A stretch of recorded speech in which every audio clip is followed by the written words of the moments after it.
cutting Texas' big 1.5 miler down to Iowa's 7/8 mile, but leaving the field size the same. Some might say we're crazy. But it can't be crazy if it works, right? I mean, 40 cars, 200 laps in one tight and high-banked racetrack. Yeah, I know, it could be a little crazy. Welcome to Pit Stop TV and the virtual Newton, Iowa. I'm Andrew Cardinale IV with Emerson Arden alongside, and it's a pleasure to join you for coverage of the BRB Buttkicker Cup Series. Tonight's coverage from Iowa is brought to you by the Buttkicker, by Ascendance Trucking, by Ideal Lease, by Sundance Pizza, by Maddox Graphics, and by Whiplash Simcams. And tonight is the Seal Bass 200 presented by Pit Stop TV. We're glad to be here at the virtual Iowa Speedway. There is no place better to be here on this fine May the 20th. This is going to be an exciting one. Texas last week was absolute insanity, absolute calamity. It was unhinged for 165 laps, and I expect a lot of the same here this evening, Emerson, as you get to know the BRB field this evening. This is one exciting field on one exciting racetrack in one exciting car. We're in for it.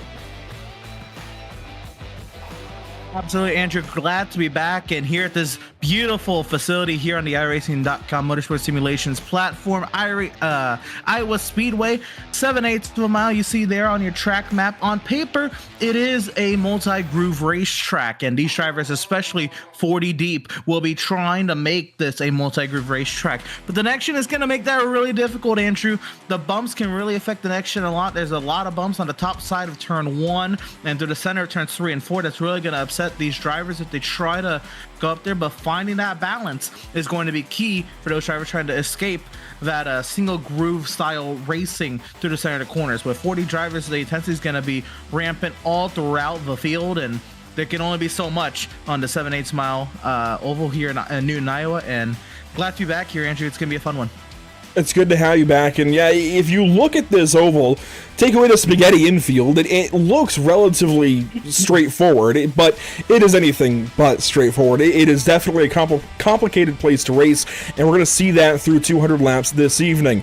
Let's take a look at point standings, though, before we flip over to qualifying coverage. Dustin Stallings and Ronnie Osmer now on top of the standings, and it doesn't always work out to have the two winners of the series on top after two races, but in this case, it has worked out that way.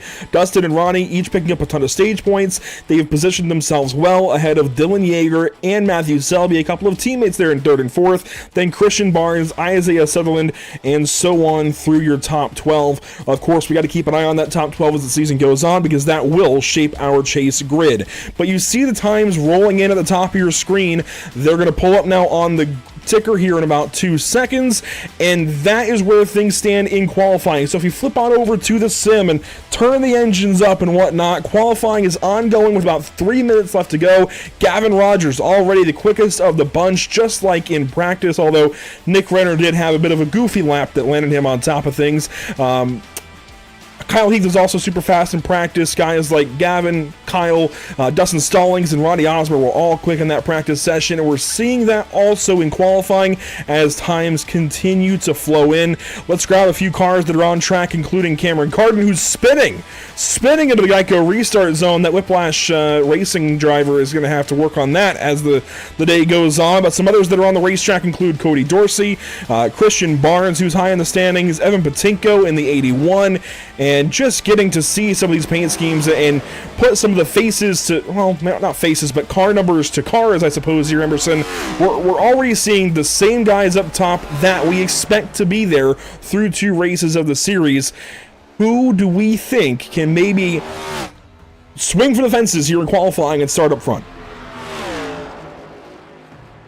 Well, it'll really depend on who can really get that grip out of turn 4. As you saw the spin with Cameron Carden there, and right there with the 81 going around off of turn number 4. That's Patinko. We just mentioned he'll slide across the stripe. That lap will be invalid, Andrew. That's very easy to do out of turn 4. It's a little bit of a deceiving corner exit. You think you can have it floored up all the way up against the wall, but you're still building up tire temp. This track is not that long. Your tires are really not up to temp even after 2 laps of qualifying, and so you just have to play with the throttle all the way up towards corner exit. And you saw it catch Carden earlier. You see catch Patinko there. And we're watching Buzzio work his way now here out of turn number 4. But really, those top times, the top six, excuse me, all within about a tenth of a second. That's really where it's really tight up front. The cream is going to rise to the top, and you'll see these guys all over each other early, and vying for who can kind of be in front of one another before they settle into a long run, hopefully, here tonight at Iowa. Jumping in the car of Adam Buzzio, he has had 2 dismal weeks to get the season going. Couldn't even race at Daytona. Finally turned some laps at Texas, but not after some issues. And look at that, 11th place in qualifying. Not too bad, only, in fact, within 2/10 of pole.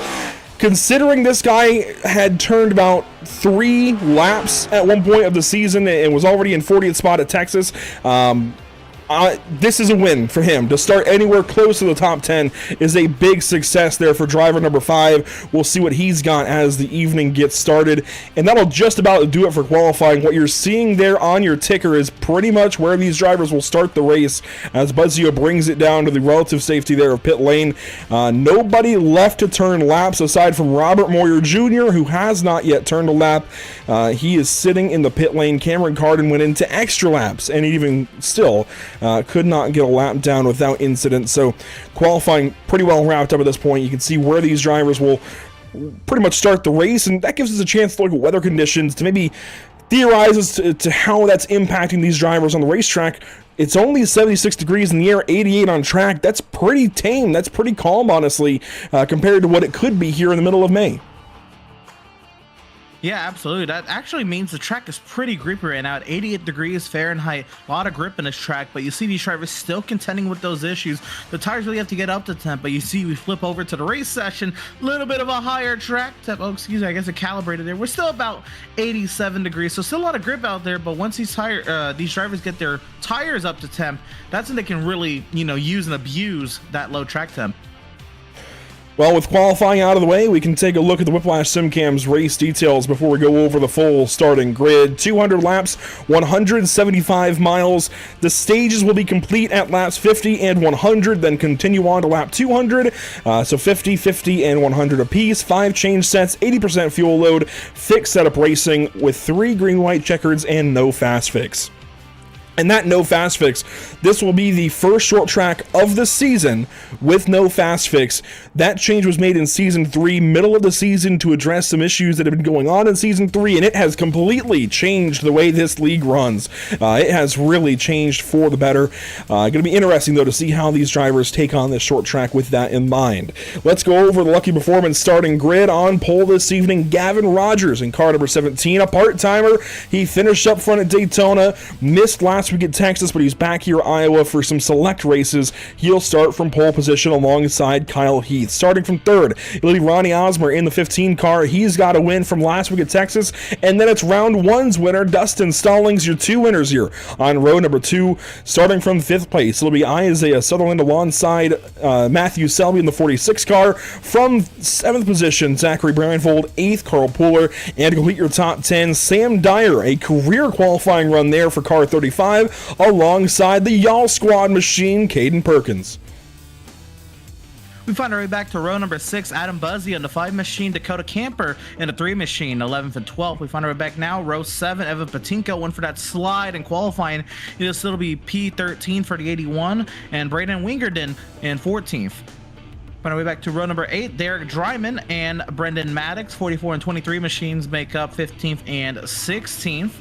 Back to row number 9, Scott Fritz in the 48 machine. Jared Hughes in the 98 will make up 17th and 18th. And round up the top 20, Gray Walker and Stephen Borbell in the 18 and the 2 machines.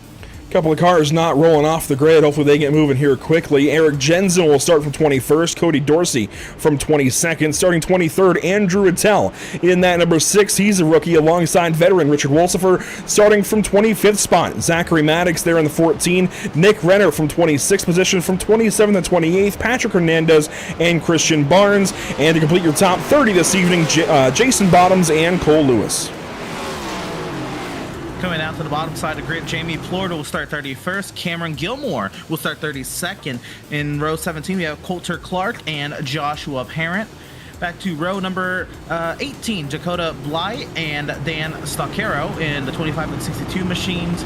Row 19 will find Braxton Skinner and Robert Moyer. And rounding out the grid this evening will be the 21 of Cameron Carden. We saw him go for the slide on the turn number 4. He'll be starting shotgun on the field this evening here at Iowa.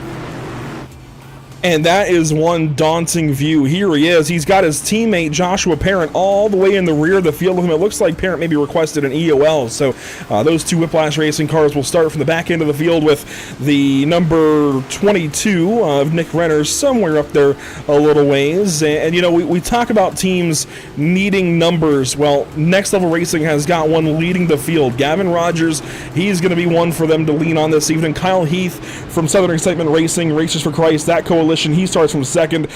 Just a couple of insights as to where some of these drivers have their allegiances as we will send the iRacing.com safety car right down to the relative safety of pit lane. We'll get this show on the road. We are Green Flag Racing at the Seal Best 200.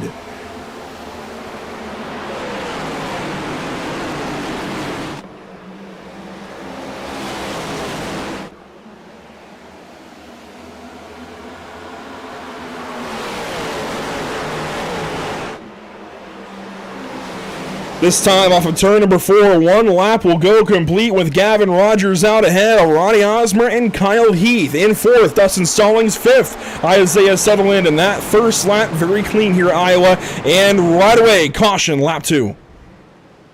Yeah, we saw a car sliding there, that battle for that 5th or 6th position. Looks like it was a green car, and they might have saved it. Looks like not too much calamity throughout the field here. There's a Dyer in the 35 machine, and we'll get a replay going here. So Sam Dyer, actually, he tends to do this. He'll start from the pit lane, so he's not involved, which leads me to think that maybe Robert Moyer was involved because he's the next lowest car on the starting or on the running order currently, but it looks like he was okay. Same for Dakota Bly. I mean, all these guys in the very back of the field, it looks like they're okay, so I'm trying to find the problem. And it seems like it was up here, maybe with the 6 of Rattel and the 91 possibly of Hernandez. It's always a guessing game on these early cautions of who got into what. But interesting note, the last time we covered a race here at Iowa Speedway was exactly 6 months ago today, November 20th, 2024 in the SimRep Market Series. And just like in that race, we've got a caution here on lap 2. It was a clean lap 1 then, a clean lap 1 now, but a mucky, if you will, lap number 2. Let's see what happened here to the number 6 of Andrew Rattel. He's on the inside, headed to turn number 1, right behind the, I think that's the 88 of Eric Jensen, and it even started ahead of them. So something went awry very early in the field, and it seems like it might have been with Matthew Selby.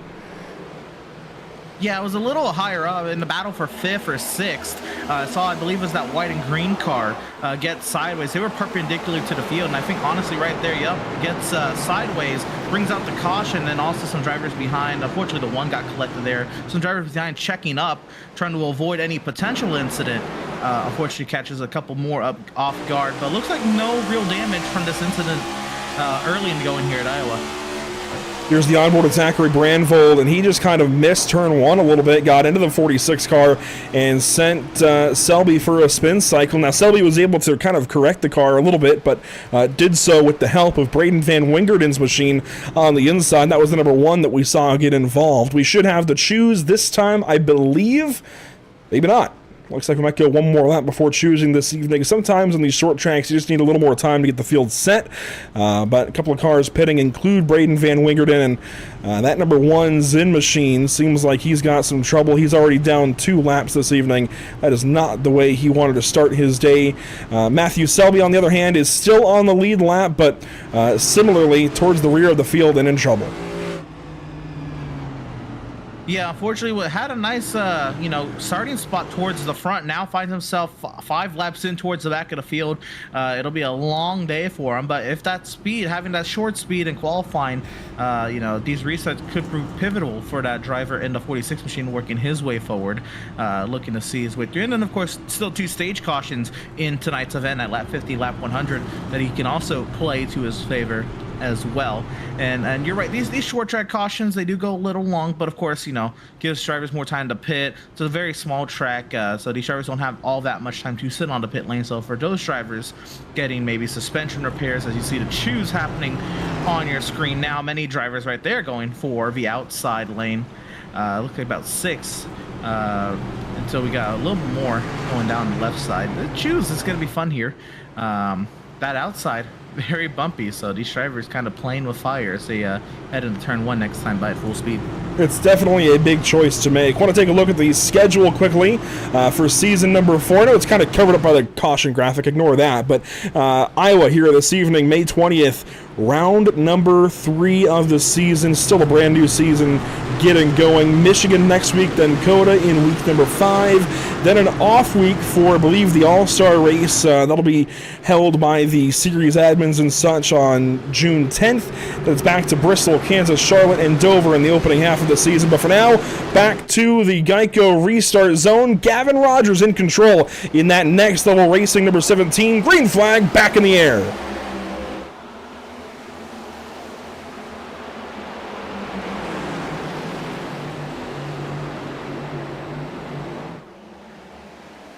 A nice battle out front. Dustin Stallings fired off much better that time, right to the outside of Ronnie Osmer. Osmer now to the inside of Gavin Rogers and looking for the race lead, but it will still be Gavin Rogers off of turn number 4, leading at the stripe.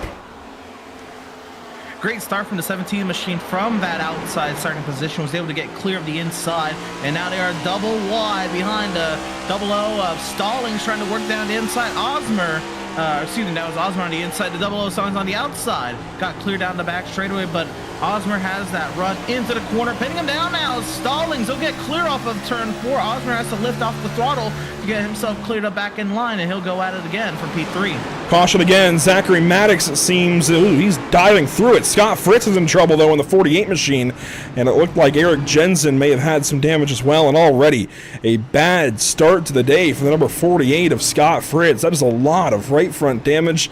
That Full Tilt Sim Sports number 48 has seen better days. Let's go back and see what happened here on lap number 8 of 200. Still so far to go. Watch that 48 car, center of your screen. And look for an 88 machine. Chrome numbers on his car. He's behind it, and Stephen Bordeaux just kind of ran in the back of Fritz. Yeah, that's unfortunate. Maybe the 48 was still trying to get up to grips with the track, but just in the center of the pack, not a whole lot of room to go. Big run there through the center corner, and unfortunately just kind of got ran over. You'll see Borbell here, big run, and the 48 just was not ready for it. I think maybe had a little moment there trying to catch the car.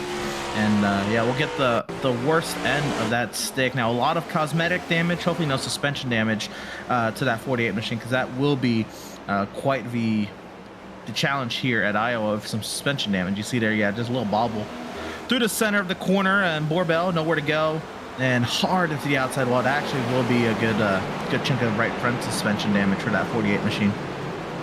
Couple of close calls on this second caution of the night, one of them for Zachary Maddox in that 14. We can go here on board with Zach. He was a little bit loose into turn 3, so he's already on the back pedal just trying to hang on to the race car, and then the caution happens ahead of him, and he just snakes to the inside. Look at that. That was close for both counts. Very close for Maddox to get by that. Maybe an early contender for the Lucky Performance Lucky Break of the Day award. The 14 very, very close to being in. Caution number 2 instead. That U.S. Air Force machine squeaky clean, and that's something we have to talk about. 3 U.S. Air Force machines in this field, all paying homage, if you will, and honor not only to the U.S. Air Force, but most importantly, in this case, to Mason Houseman, who I'm sure is watching this evening as he has the last couple of rounds. Season 2 and Season 3 champion. Not able to run the full season here in Season number 4 because he is shipping off to basic training this July to be a part of the U.S. Air Force, and we certainly commend him for his choice to go serve and thank him for it. And we've got 3 cars in the field paying honor, if you will, to Mason. This is one of them for Zachary Maddox. We also have the 23 of Brendan Maddox, so the two Maddox brothers out of Texas and Oklahoma showing off those U.S. Air Force paint schemes and colors. And we also have Dustin Stallings running one of those special paint schemes, in this case also throwing in the fact that Mason is an Iowa Hawkeye. So very, very cool tribute to one of our own here in the BRB Racing League that is going off to basic training in July again. So Mason, if you're watching, thanks for everything you do in the league for Pitstop TV and everything that you're going to be doing for the U.S. Air Force as you ship off this summer. It is very much appreciated, and we wanted to give you this little bit of time here under this caution. 3 really cool paint schemes for a really good reason here, Emerson. Absolutely. And looking at the choose coming to us here as they cross the stripe there. You'll see again the 17 electing the outside lane. Great restart from the outside that time, and you'll see that on these short tracks at the outside. Really, you get that car straighter as you come out of turn number 4. You can get on the loud pedal a little quicker, a little more confidently. And that allows that outside lane to be the viable restarting position for the front row. But it's all the way further back in the pack where that can really jumble up, and maybe you have the advantage of the leader controlling the start. Maybe that outside lane gets going better, but you have a lot of factors to go in your head as you head down into turn 1. So far the restart's a bit a-okay. It's been a couple laps after the restart that we've been working on here, but we'll see here with the 17 of Gavin Rogers on the front row with the restart. Back to the Geico restart zone. Green flag right away. You see the field spread apart. We're back green in the Seal Best 200.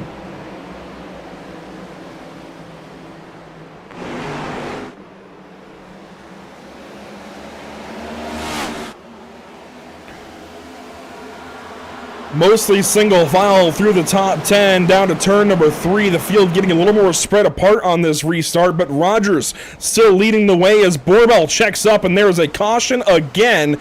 This time it seems Coulter Clark and Cole Lewis might be involved. Eric Jensen comes sliding into it a little bit late. Again, problems here on a restart. Braden Van Wingerden, by the way, has not returned to the racetrack, but we will take a look at what just happened on this latest edition of Issues. Yeah, we continue to put these heat cycles on these tires, but these tires really aren't getting all that hot, and you'll see these drivers that continue to struggle with grip. The track temp is also pretty low, so not a whole lot of heat in the track for these drivers to use up either, and so you see they're just really, I don't even know if there's really a bump up there, but Coulter Clark unfortunately just turns into the corner. Not a lot of grip there for him. And many drivers escaping to the apron of the racetrack to avoid him as well. Looks like, again, relatively unscathed for most of these guys, but we just haven't gotten any green flag laps and to get these tires up to temp to really get these guys going in the right direction. I've just noticed one of our regulars here in the series not with us this evening, that Zachary King. He's cheering on his teammate Christian Barnes in the YouTube chat. But here's a look at what happened to Coulter Clark down to turn 3. The Red Bull and Pitstop TV Toyota Camry just snapped around, and he checked up and just about involved his teammate Braxton Skinner. And then there was a separate issue with Dan Stoccaro trying to miss it, and we'll take a look at that for the number 62. And we want to issue an apology to Dan because all last week it sounds like we were calling him Don Stoccaro, and I don't know why, but it just I don't know, it's a name that's been getting the best of me. But here on this caution, he actually kind of slides down to the inside to miss it, and honestly, all things considered, that's a pretty nice job of missing the crash. Yeah, great catch from him. There's one driver also behind that also had a pretty good catch down there on the apron. I believe, yeah, it was that 88 machine right there. Also with a nice catch here, and we'll see if they right there, a little bit of a slide.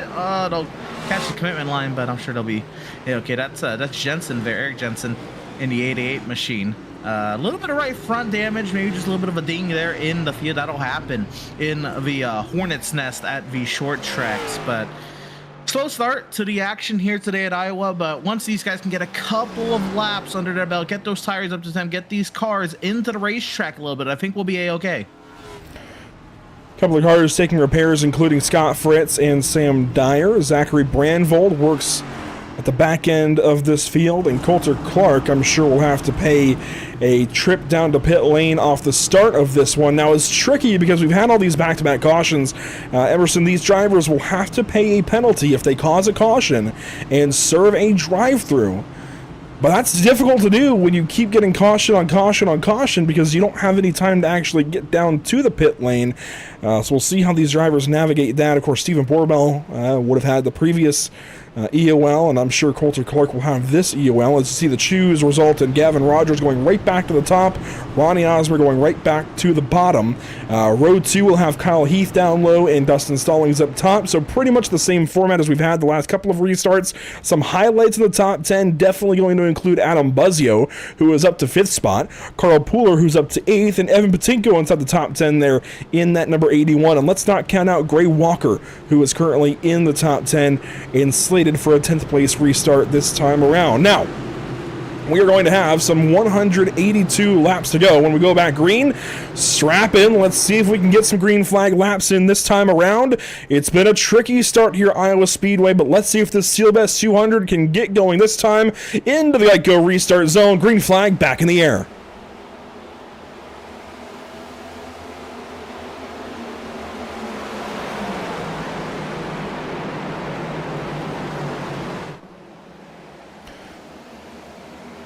Down the backstretch, we'll watch this whole field cycle through on this turn 3 camera. One car coming to the inside, that's Stephen Borbell, showing that he is serving his penalty this time by, and the field now works by one of the speed shots in the front stretch. Oh, so quick. That's the highest speed you'll see these guys at into turn 1. Yeah, we're working on the top end 150, nearly 160 miles an hour there into turn number 1. And then these guys get all the way down about 120, maybe 110 through the center of 1 and 2. And you'll see these guys do the same through 3 and 4. Able to carry a little more speed through 3 and 4, also just a little smoother of an entry. And yeah, everyone up there gets a little caution on the speedway. Caution once again, and this is the second yellow that we see the number 48 involved in. Stephen Borbell gets by it, and it seems Sam Dyer's got a problem. That'll be, I think, his first caution that he's involved in this evening. And we found out by virtue of a penalty and a disqualification for the 42, or no, I think it was the 44 of Derek Dryman last week at Texas. 2 caused cautions is a park. These guys are trying to crack down on it. And if this is a second caused caution, well, I guess the first one wasn't Scott's fault. This, though, is definitely Scott's fault. That's a result of the damage he's got, just not able to hang on to it. Yeah, and there is some gray smoke coming out the front end there that does indicate engine trouble. So, even if he were receiving a penalty in park for this one, that 48 might not make many more laps tonight as it is. Yeah, there you see the gray smoke that is so indicative of a blown engine. There's a signature crunch sound on iRacing that will also signify engine trouble under the hood, but that'll be it for Scott Fritz this evening, at least for some time. He can get back in the race later on. No damaged vehicle policy here to keep him out of the race. So once that damage is fixed, he can return to the racetrack and try to get some positions back. Same for Braden Van Wingerden, although it seems Braden maybe is signing up for the pit road treatment this evening. He has not made a return to the racetrack just yet, as Coulter Clark is down to the pit lane taking some service in his number 54 machine. I know it's not been the greatest first impression for you, Emerson, but these guys, they have got a lot to sort out. Each and every one of these laps, you've talked about it a lot so far this evening, the bumps here at Iowa. This is a very bumpy racetrack. It was repaved recently in the real world for a reason. A lot of bumps since it was paved back in 2005. I don't know why it's so bumpy. I don't know the science behind that, but it is a very bumpy racetrack here on iRacing, and it tends to throw these cars into a bit of a tizzy, if you will, especially this next-gen machine. It just gets so upset over the bumps down in turns 1 and 2 especially. It is really difficult to hang on to at times. Yeah, and it's one of my favorite racetracks in the next gen for that reason. It's a challenge. It really does separate, the boys from the men, if you will.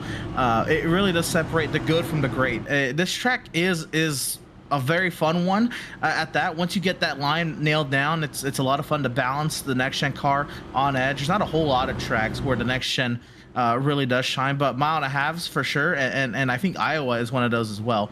The next gen has a great I really like the racing it can do here at Iowa, and it's a challenge. These drivers 3 and 4 again, more smoother, but you know, the seams is really what gets you at 3 and 4, and 1 and 2 is more of the bumps. This track can prove very challenging, and it's these guys just trying to contend with it. But I know once these guys can get into a groove, it'll be a little bit better. But there's, you know, it's a short track. There's not a whole lot of room, not a whole lot of places to go when, you know, things don't go the right way. Under this yellow, we'll take a look at what's upcoming for us here at Pit Stop TV. You see the choose there in the background, but you got to choose kind of what to watch here in the next few weeks, as we got a lot of action coming at you. Next week, we have Michigan International Speedway for us here in the BRB Buttkicker Cup Series, and that'll be May 27th. There is going to be a broadcast here on the channel on May 28th. More info about that at a later date. Make sure to watch out for that one as well. And then the Major Series comes back with their next round for points on June the 1st.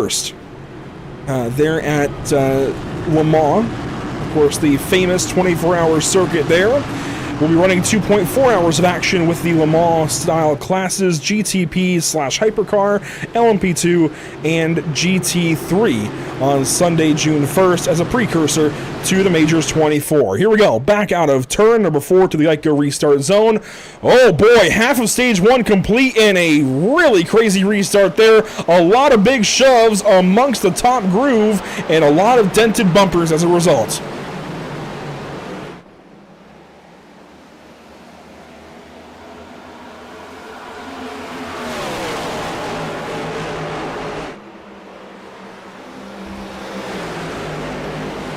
First lap off the restart complete. It's still Gavin Rogers out front of his field.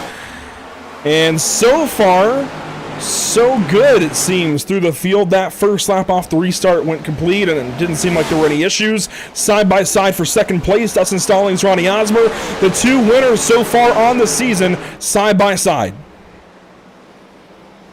There they are, of course, top of the standings for both of them, and looking to see who can get the edge on one another as they continue to trek through this regular season.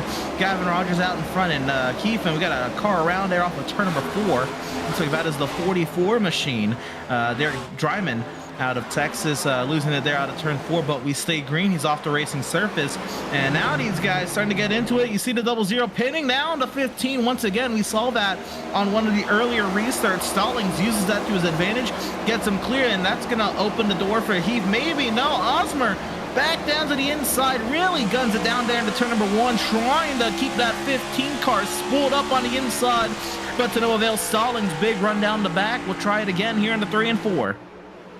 Lockstep formation for those two as we get a few laps under our belt here under this run, and we saw that problem for Derek Dryman. He has recovered the car, although he is down to the 34th spot.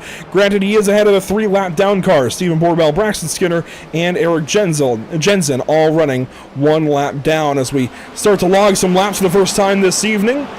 Richard Wolsifer, Brendan Maddox battling back here in 9th and 10th. We've been watching the leaders on these restarts, but there's been some great racing in the rest of the field. Yeah, you see some of those guys, they're really contending with their cars now, really getting up towards that wall very early on corner exit. You can run up there. There is some speed up on that top side, but man, it is oh so hard to extract it. More easier in 3 and 4. You saw a couple of those guys going for it, and that's what's going to happen. You see these drivers kind of finding their different lines. A lot of them will gravitate towards the bottom, but a couple will try that diamond middle to bottom. We've got a car coming down the pit lane here. It's one of the Maddox brothers in the 14 machine.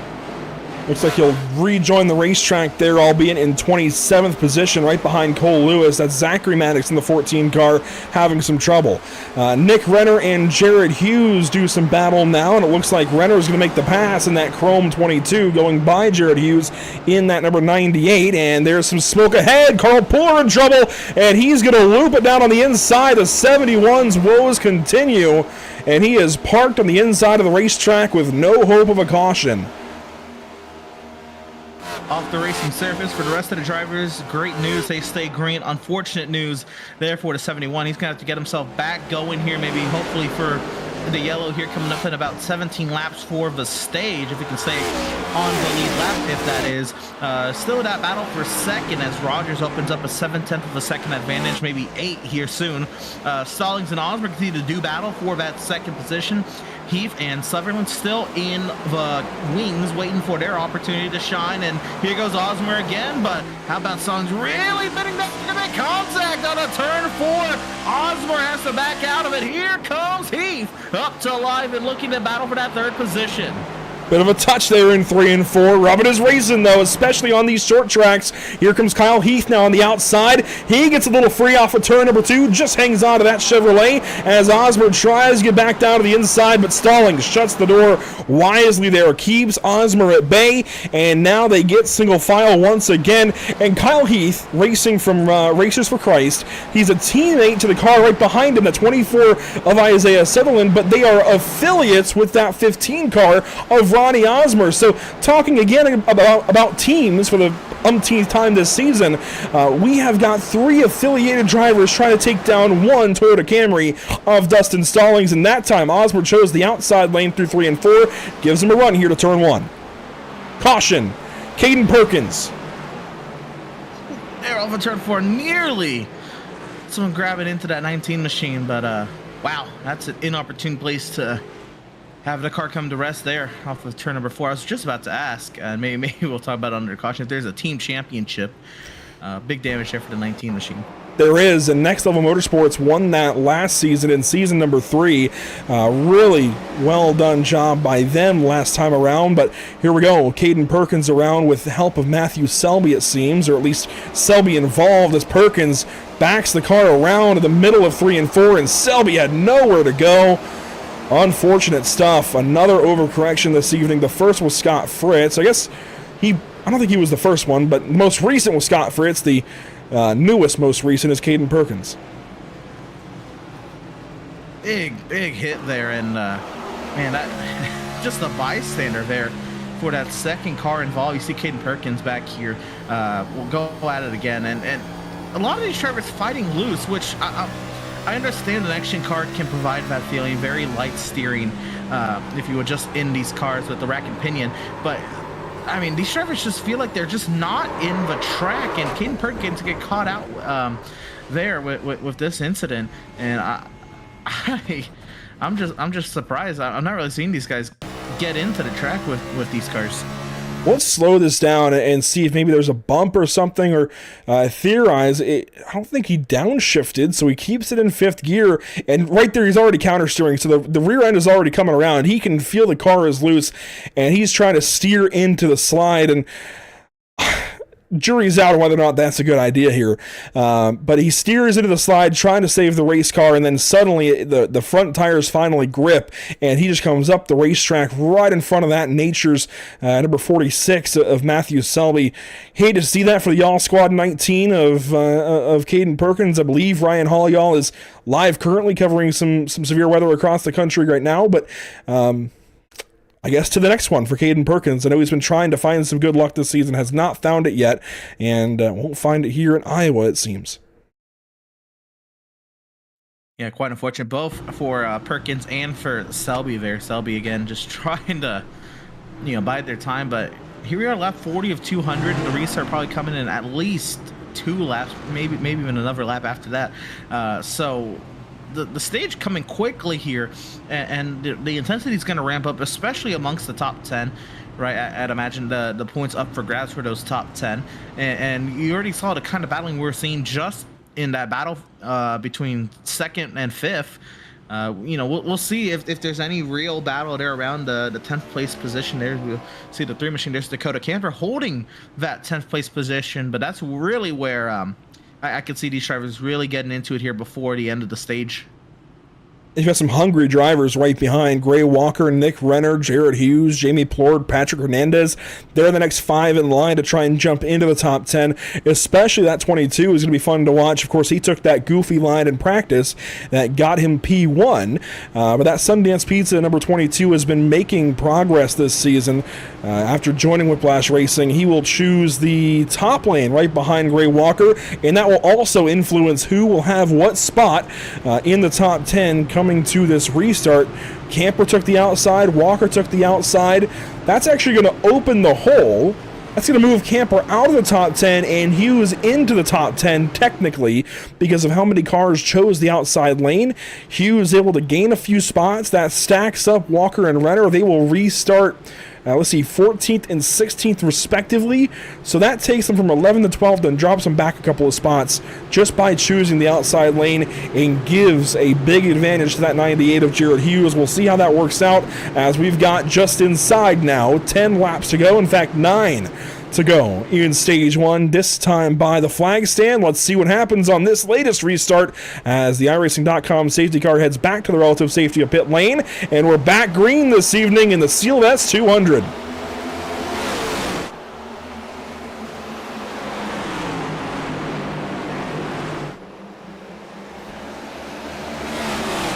We'll let the leaders do their dance for the moment. We want to focus on that top 10 cutoff, and Jared Hughes is going to take that opportunity he's been given and hang on to that top 10 spot. That is huge here, Emerson, to go from about 13th or 14th spot under caution to 10th for the restart and hold on to it. That is a really big move for the 98 car. And all of a sudden, you know, that puts Dakota Camper from defense to offense. And now the battle here in that 9th position is Patinko trying to hold off Hughes. Hughes trying to give himself some buffer. And, right ahead! Oh, my goodness! Wolsifer and Buzzio. Wow. The whole field snaking by. That's impressive. Great heads-up driving from everyone. Let's call it 5th on back. My goodness. That was super heads up. That's something the league can be proud of, even though there's been a lot of cautions this evening. That is something to be happy with. The fact that nobody else was involved in this when they didn't need to be. So watch the 5 and 56, a couple of veterans and friends here. Buzzio and Wolsifer into turn 3. Wolsifer just got free, rides right up in front of Buzzio. And that's a pretty clear incident there, and Camper even got a big shot to the door. He was the only other car that got involved, I think. Everybody else locking up to miss it. Jensen nearly got involved, but thankfully missed it. And this, both drivers look like they, well, especially Buzzio looks like they get away relatively okay. And that's going to happen with these short track incidents. Not too high of speed where these cars are going to get destroyed, unless, of course, they overcorrect to that outside wall. But what this is going to do is this is really going to put the stage end on the silver platter here. Only a couple laps here on the restart once we're done with this yellow. And I've got a big development to mention here in just 1 second. Once we watch this replay, Gavin Rogers has pitted from the race lead. Of course, he's a part-timer. He's not going for stage points. He's going for race wins and trophies. So he doesn't care about the stage. He's going to pit. He brings in Ronnie Osmer in the 15 car. They both come in for service under this yellow, and they are not alone. So Rogers comes off the pit lane in that number 17 car along with the 15 of Ronnie Osmer. They also brought in Sam Dyer in the 35, Cody Dorsey in the 9, and Jason Bottoms in the 95. A few cars coming in for service here at the back end of stage 1. An opportunity to get a free pit stop basically as Dustin Stallings and the rest of the field will stay out to preserve track position. And once again, this changes where that top 10 falls. This actually benefits guys like Gray Walker, Nick Renner, Jamie Pord, as it boosts them into the top 10 here under caution, but the choose will actually determine where they lie for this restart. I love that call. You know, Rogers, as you mentioned, part-time, not competing for the championship. Osmer has already gotten his win. He in theory, is locked in. And so, you know, great play here to go for the race win, especially, you know, for those other drivers that are maybe down in the running order. They're not contending for that top 10. Come on down, get some fresh tires, flip the stage, see what happens. And, you know, we'll see what the tape looks like here as we head into stage 2. But we, of course, got to wrap up stage 1 here. And up front, it's going to be fun now. It's going to put, I believe, Stallings in prime position. Yeah, Stallings will have the race lead no matter how you cut it. Kyle Heath second, then Isaiah Sutherland and Brendan Maddox your top 4. Jared Hughes, by the way, he was just 13th before that last caution. Emerson, he's now 5th. Let's see where he chooses here. Where does he line up? He'll stay 5th on the inside line there. A couple of cars stack up on the top side. That'll move Renner back to 10th exactly, and move Hernandez into the top 10 in 9th spot. Look at Cameron Carden now, who started shotgun on the field. He is just outside the top 10, looking for some stage points. He's going to restart 11th position on the inside of Jamie Plord. And the first car to have pitted and come back through the field, that is going to be Coulter Clark. He pitted 24 laps ago. He's restarting on the inside of what looks to be row number 7. Watch out for the 54. Here we go. Going to be 3 laps to go in stage 1. This time by in that Geico restart zone. Wait for it. Green flag back in the air in the Seal Bass 200. A big restart for the 24 car.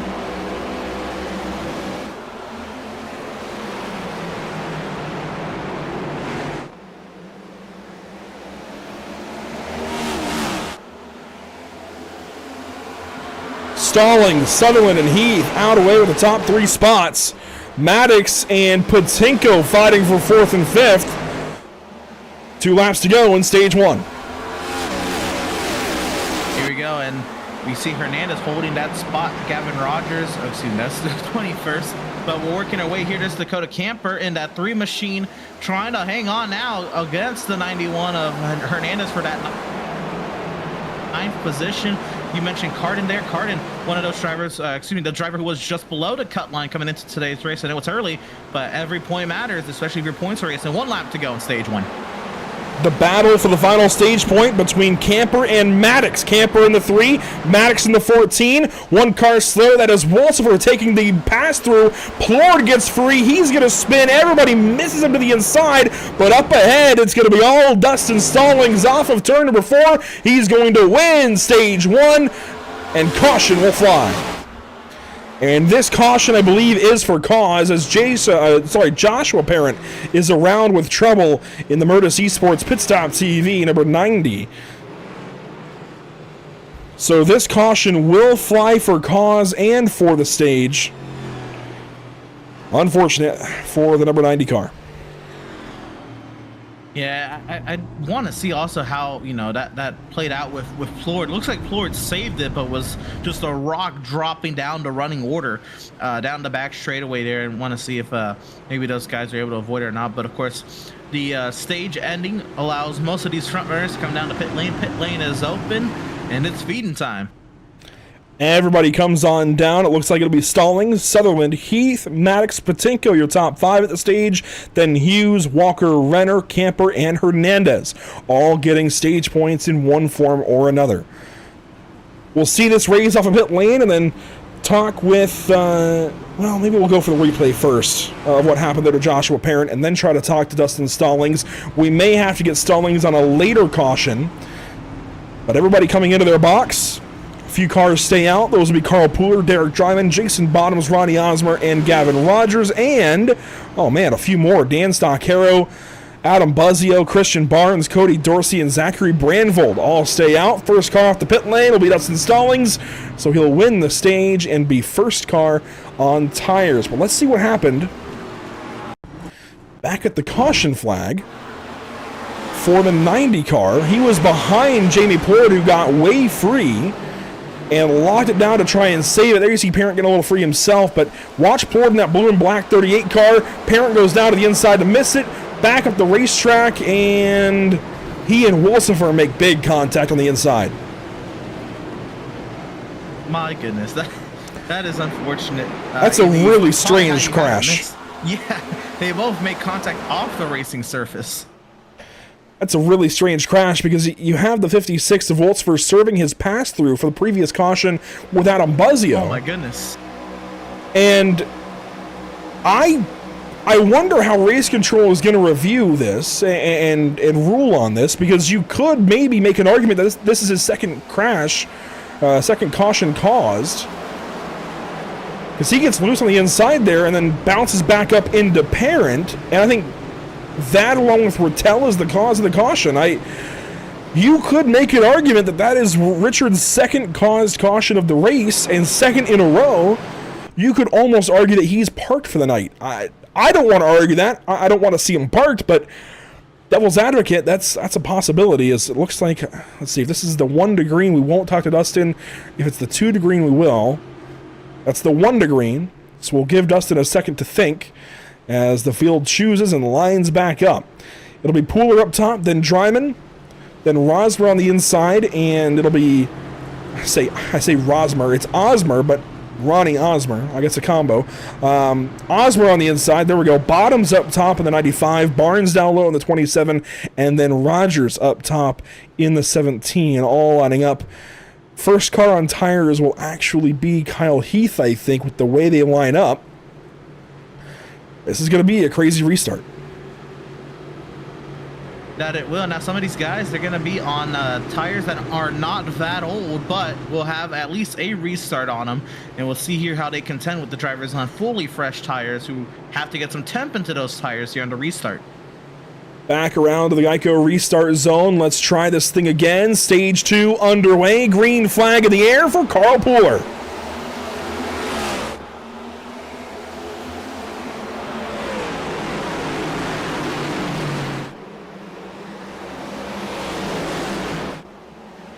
Carl Pooler, Derek Dryman racing down the backstretch. Ronnie Osmer, Jason Bottom side by side for third. Dryman down to the inside here through turns 3 and 4. He's gunning for the race lead.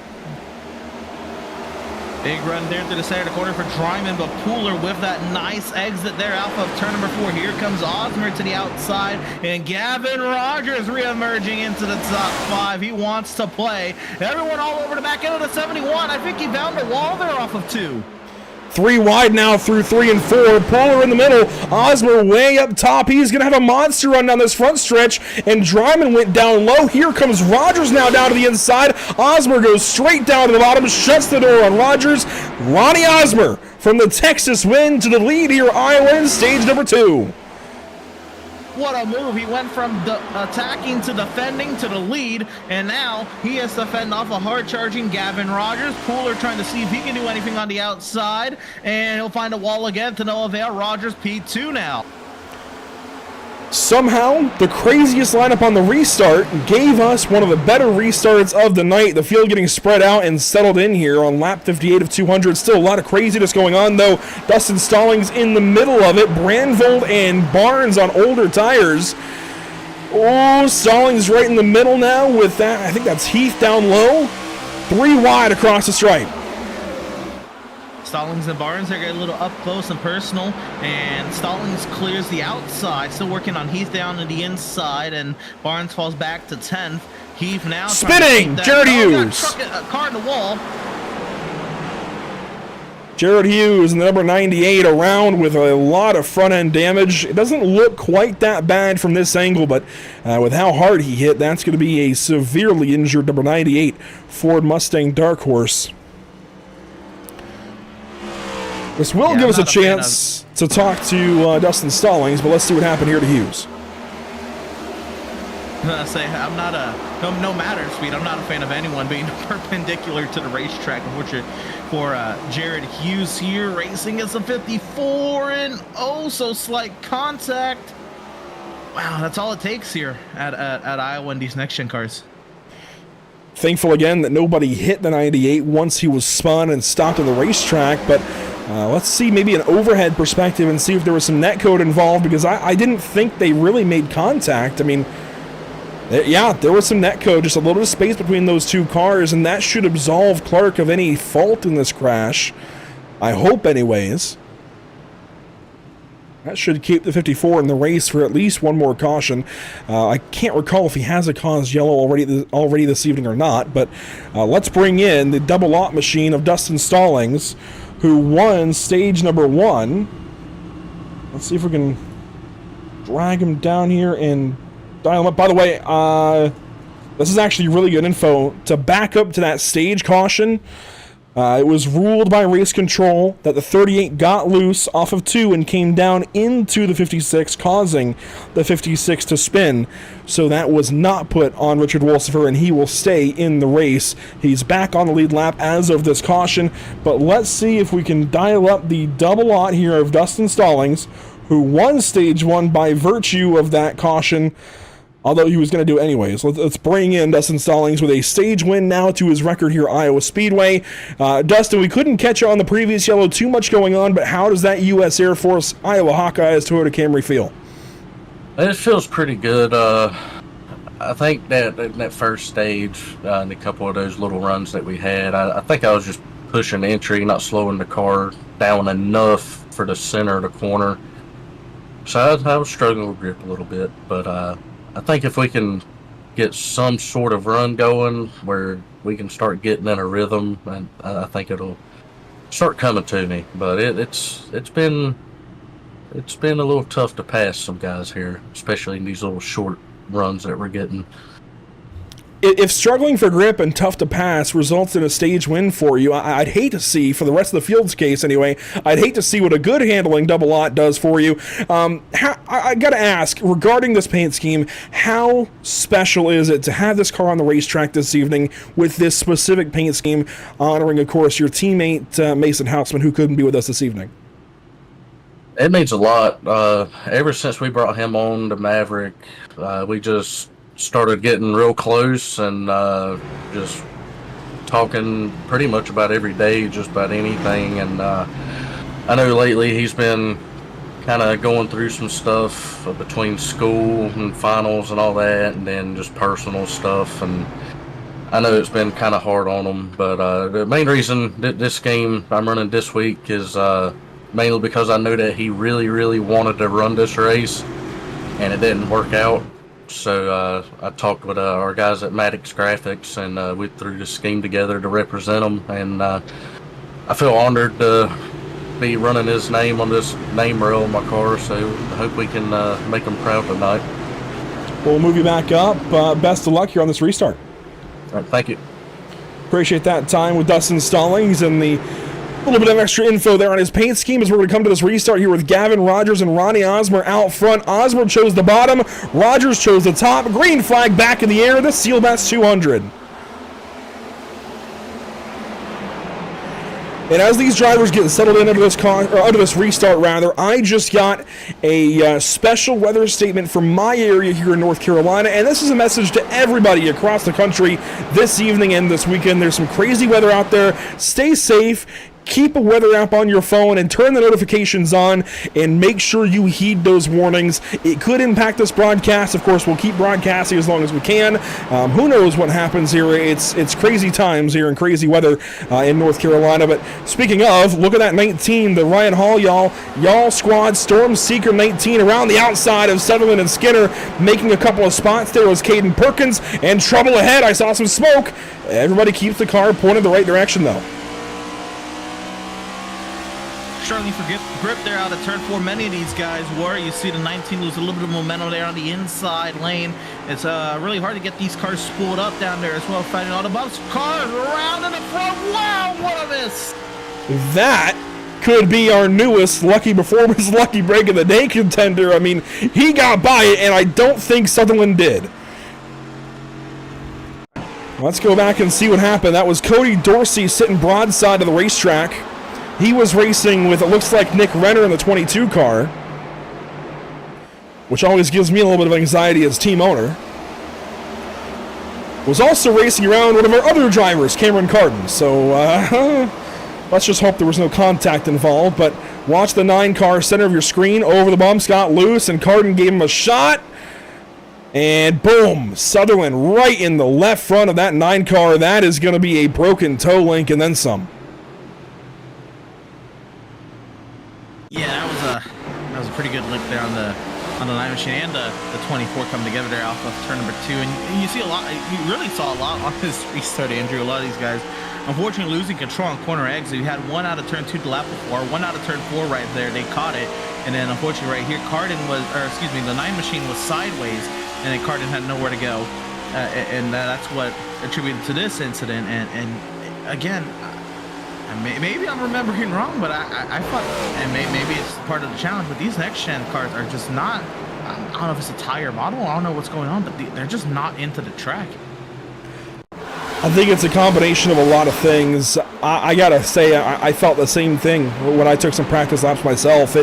it never really felt like the car was in the track at all. I took several attempts to even get a good lap in.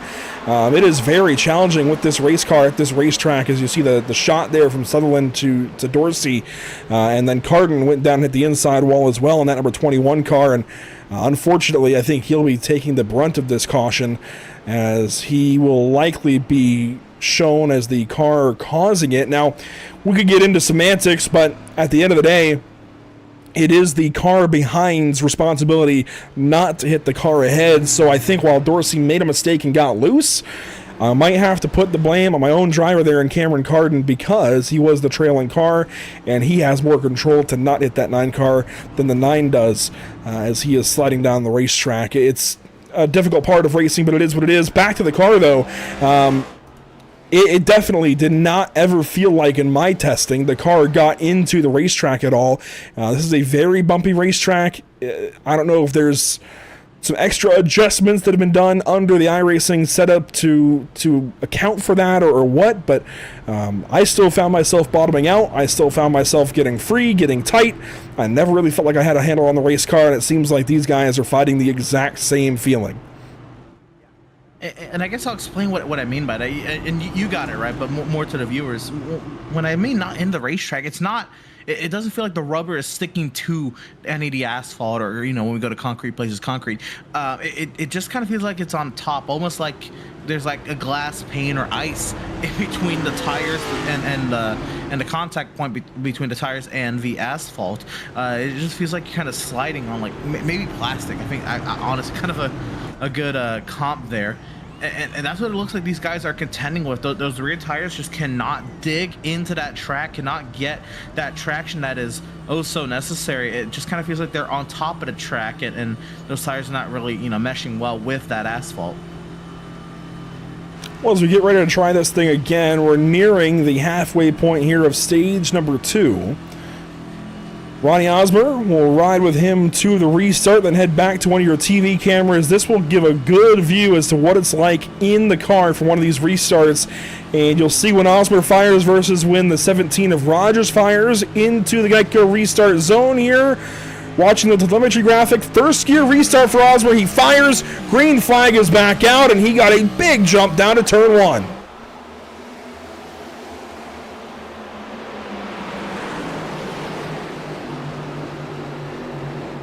So Osmer out away. Rogers now trailing. Buzzio at a third. Jason Bottoms gets the wall pretty good there in the 95 car. One other to the inside. I think that was Barnes, was sideways for a second. Look at this gaggle of race cars. Bottoms is crashing. Walker is crashing. Caution is back out.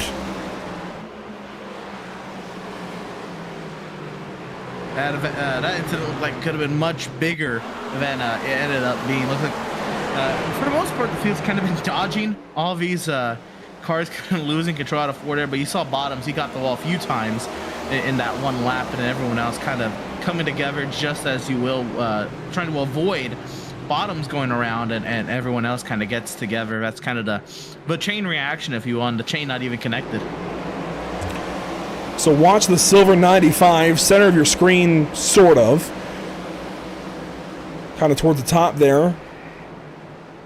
He's just going to get free off of turn 2 and slap the outside wall. Right there, car gets free, goes into the wall. No contact from the double lot.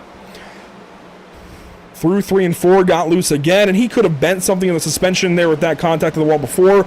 Renner gets a small piece of it as teammates spin each other out of turn 4. Caden Perkins getting into Gray Walker. Perkins in the 19, a teammate to Walker in the 18. And Emerson, doesn't Perkins have a caution caused already this race? Yeah, I would believe so for sure. Now, this one's also going to be interesting because, does everyone reacting to the car that's having trouble on the top side? I don't know. You see right there, also, as Perkins went over that hill, off of turn 2, that's where the car got really light for Jason Bottoms there, and it crested it, he put it in the wall. And then here in 3 and 4, yeah, it looks like Perkins just didn't know exactly, where the 95 was going to go, and really didn't check up in time to avoid contact with the car in front. But it looks like maybe the crest got the 95 out of 2, and then if the car wasn't damaged, the Seam got the 95 in turn 3. There you see Coulter Clark gets into the 23 car of Brendan Maddox. That also happens through this caution flag period, and this has just been a rough race so far. If we look at the race infographic, once we come back to live picture here, it is going to show a dismal story so far. 10 cautions for working on 40 laps. 3 lead changes on the racetrack this evening. It has been a rough go for these drivers. This is a difficult racetrack, though. It's never been easy. And you bring a difficult race car to this difficult racetrack, it just gets that much more difficult. So I know there's some conversation in the YouTube chat of, oh man, another caution, but until you have the wheel in your hands and the pedals at your feet, you don't really understand what these drivers are going through. Yeah, and that's, the one thing with the sim as well, right? With these cars feeling like they're on top of the track, as it is, all your information, especially if you don't have like a motion rig, just comes through your wheel, vibrating, or whatever data you can get from your wheel to your hands and wrist. That's all you have to dictate if you can keep these cars going in the right direction. So honestly, it kind of just shows how well these front runners are doing. It kind of makes them look even better in this light, how difficult the car is, how difficult the track is, and bearing the circumstances that they don't have that seat of the pants feeling to know that these cars are going to get sideways before they get sideways. It's a lot for these guys. It's a difficult challenge. It's a lot of fun, but it's that balance where you're really finding the limit of these cars on the sim is really hard to do without having an actual car to find the limit of. One more look under this caution at the series schedule. We talked about the first half of the schedule earlier. Next up is Michigan, then Austin, which is COTA, then Bristol, Kansas, Charlotte, and Dover, some traditional racetracks there, if you will. Indianapolis, the oval, rectangle, whatever you want to call it there, on July 22nd, and then Gateway, otherwise known as St. Louis there, for round number 11 on July 29th. Then 2 races to close things out for the regular season, Rockingham and Miami, and we'll talk more about the schedule as the night goes on. Back around to the Geico restart, this time by nearing lap 100, halfway here through stage number 2. Green flag back in the air for Ronnie Osmer.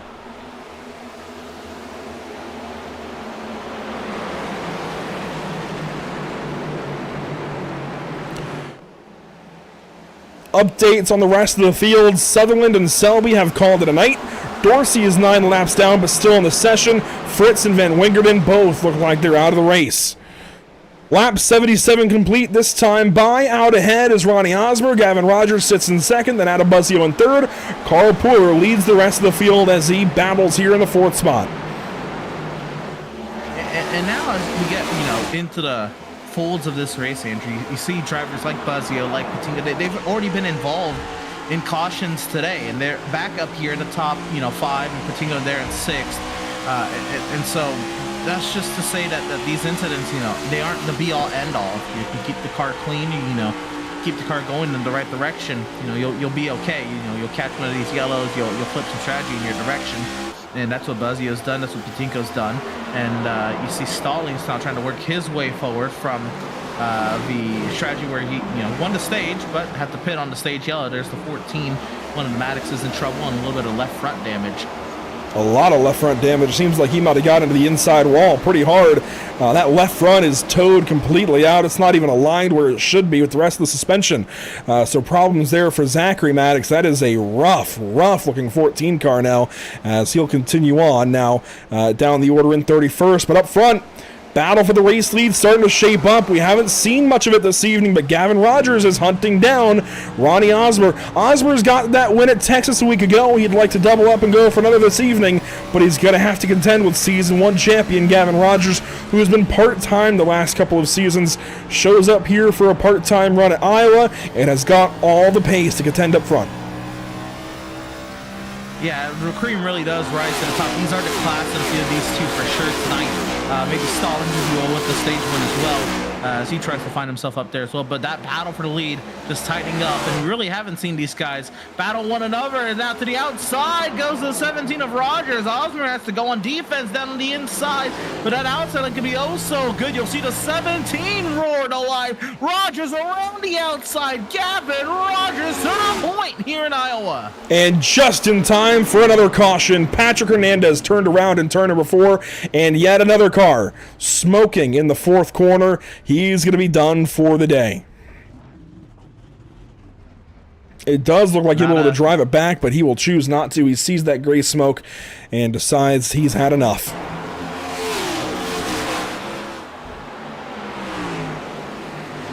Racing here with Christian Barnes in the 27 car. Barnes got that stage 1 win at Daytona, followed up with a great result at Texas last week, led a bunch of laps. Hernandez all on his own. Hard to tell there. Couldn't tell if he was riding the seam on those right side tires, and if that's where he lost grip. You know, right there where the seam is, where all that patchwork is. There isn't really a lot of tires to get into the track, and I don't know if that's what got the 91 there. He ran a little higher than he normally does. But you see, he's racing that 27 pretty hard. Barnes. He has a really shallow entry to turn 1, but he gets the car well down enough to turn 1 is not a problem. Doesn't really have to contend too much with the low grip on corner exit, but it's just in the turn 3 and 4. Once he gets clear, I don't know, maybe just overdrove the entry, looks like, almost. And what it looks like to me is maybe these guys are running some significant rear brake bias, at least in my experience. Granted, I don't have much experience in this next-gen car compared to the Gen 6 and Xfinity and trucks. Traditionally, I would say, man, that's a lot of rear brake bias, because as soon as they get to the brakes, the rear end is coming out from underneath them, but it could be the setup in the car. When they hit a certain bump right there and get on the brakes at the same time and get off the gas, I mean, that's a lot of weight shifting from the back of the car when they're on the gas, the front of the car when they come off the gas and get on the brakes, at the same time as going over maybe a couple of bumps there on the entry of 3. That's just... Clearly, there is something going on in that part of the racetrack that is getting these cars loose, getting them light. You've also got the banking transition to consider. So something is happening there that is getting more than one driver. So it's not just a singular driver problem. It is a larger problem that is affecting several drivers as this race goes on. Since we do have an extra lap here of caution, I want to dial up a driver quickly. That is going to be the number 5 of Adam Buzzio. And he's running up in the front of the field, more or less. He's had 2 really terrible races yet the season started, and let's ask him about those as we bring in driver 5 under this yellow. Adam, this is the first time we've seen you go more than 1 lap on the lead lap. I will knock on wood for you, sir. This has been a really tough season to get you started. 41st in the standings coming into tonight, I believe, and finally, it seems like something is going right in that computer. What's been going on these last 2 weeks? Yeah, it was all technical issues, unfortunately. Didn't even get to take the green in Daytona. Obviously, last week started the race, but the computer issues reared their head again pretty early on. It ended up being this totally bizarre issue. I was able to troubleshoot last week during the race on pit road and started unplugging USBs one by one. Ended up being my pedals. Did a little Googling. I use a SimMagic wheel and pedals. SimMagic did a software update. That update had a setting in it that conflicted with an existing iRacing setting. Turned off that setting in iRacing and it fixed all the issues. So very, very happy to be back up front and not running in the back or running at all. Been a tough race, obviously, a lot of yellows, but it's a tough track. So we're just going to try to maximize points. We were going to get some points there in stage 1, but got cleared out. But try to finish this one out strong and come home with a good finish tonight, make up some ground on the points. It's good to hear from you and good to see you on the racetrack. Best of luck on this restart. Thank you, boys. That's Adam Buzzio sitting in the 4th spot for this restart. Oh, so glad he's back with us in proper this evening in that international number 5 Ford Mustang Dark Horse. Back to the Geico restart zone this time. Let's watch it from the fan cam. I love this string of cameras. Big restart there from Rogers and Buzzio. You can tell their teammates green flag back in the air.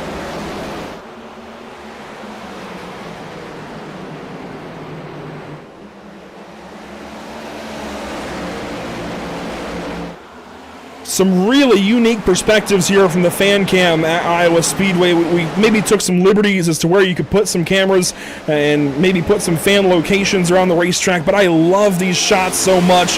1 lap complete off the restart, lap 88 in the books, lap 89 underway. Gets me giddy, Andrew. Gotta go visit Iowa one of these days and get one of these races here. Of course, Iowa in its current form, you mentioned they repaved half the track, give or take. I guess maybe like 33%, maybe. A good portion of the track, and it helps out a little bit on the top side. You see here this battle we got going on here. That's a big send down to the inside, and that's Stallings trying to clear past the 44. Dryman up the track, chasing that car. Oh no! Hard Cameron Carden hard in the outside wall. This might be his day done. He's done a great job of keeping that car in these races the last couple of weeks. Finished up front or so at Daytona. Finished 5th last week at Texas. Unfortunately, he will not be having nearly that same kind of result this evening. The 21 car has got a lot of damage, and he's going to limp that machine back to the pit lane. Look at how far his hands are turned to the right to turn left.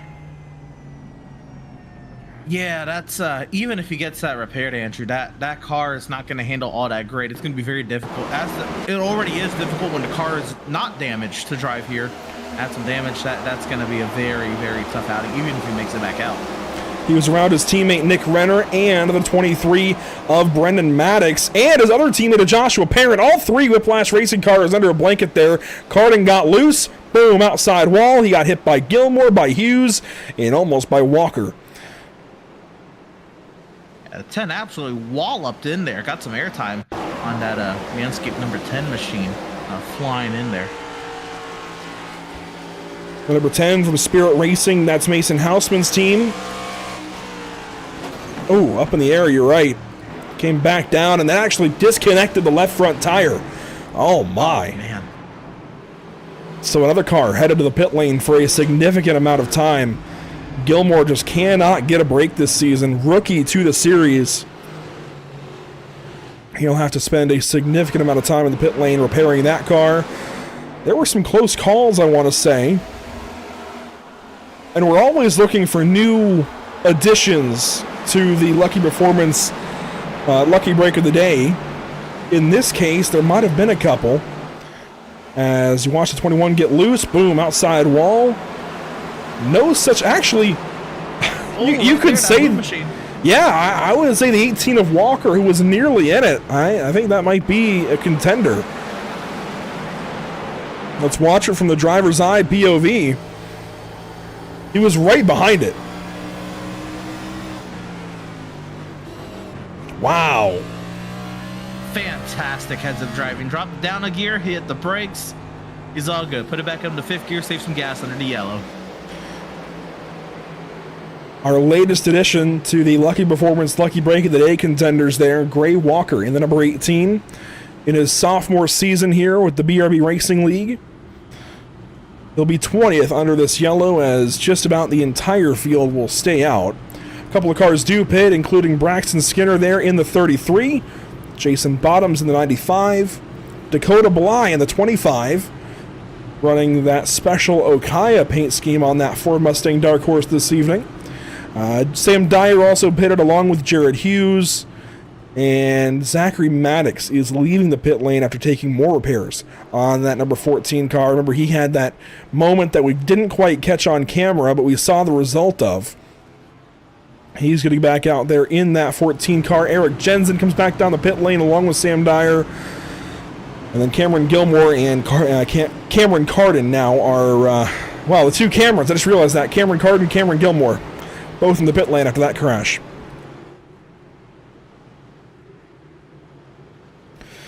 We'll give these guys a chance to reset, re-rack, restack. It has 6 laps to go in stage number 2. A look back at the Whiplash SimCam's race details. This is a 175-mile race, and we're just about to halfway. We will turn things back over to the drivers here. The class of the field, Rogers and Osmer out front. Coming around to the Geico restart zone, green flag is back in the air.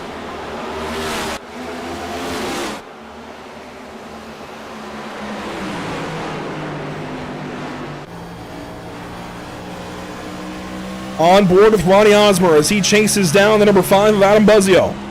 He wants to get that second place back away, maybe go for a stage win. He goes to the outside here in 3 and 4. What can Osmer do? Big run here from the 15. Machine is going to dive down to the inside. Buzzio under attack from the 15 of Osmer. This is all going on behind Gavin Rogers. 5 laps to go in stage number 1. Buzzio, great job on the outside, fending off the 15 for now. Here comes the 13 of Heath to the inside of Patinko in that battle for 4th. Evan Patinko having a career day here today. This is unlike him in the best sort of way. The Redacted Motorsports driver carrying the flag for that operation. He runs in 4th spot as Gavin Rogers goes purple there. A 23.860 for the number 17. And here comes Dustin Stallings down low of Kyle Heath. 3 wide into turn number 3. We'll have 3 laps to go in stage 2 this time by. Who can find the grip right now on the outside is Patinko. He's got that 81 car pointed in that right direction, trying to make something happen down there with Stallings. He'll file back in behind Heath. Heath and Patinko continue to do battle for that 4th position. The top 3 start to drive into the wall hard as Patinko. Looks like he can keep the 81 going straight. Can he limp it around for the next couple laps? He keeps on rolling, but does drop down now to the 5th position. He's going to have Steven Borbell on his back bumper now. Dustin Stallings is there as well as Derek Dryman is slow off of turn 4. He spun and came to a stop briefly. He'll continue on, but no caution. 2 laps to go in stage 2.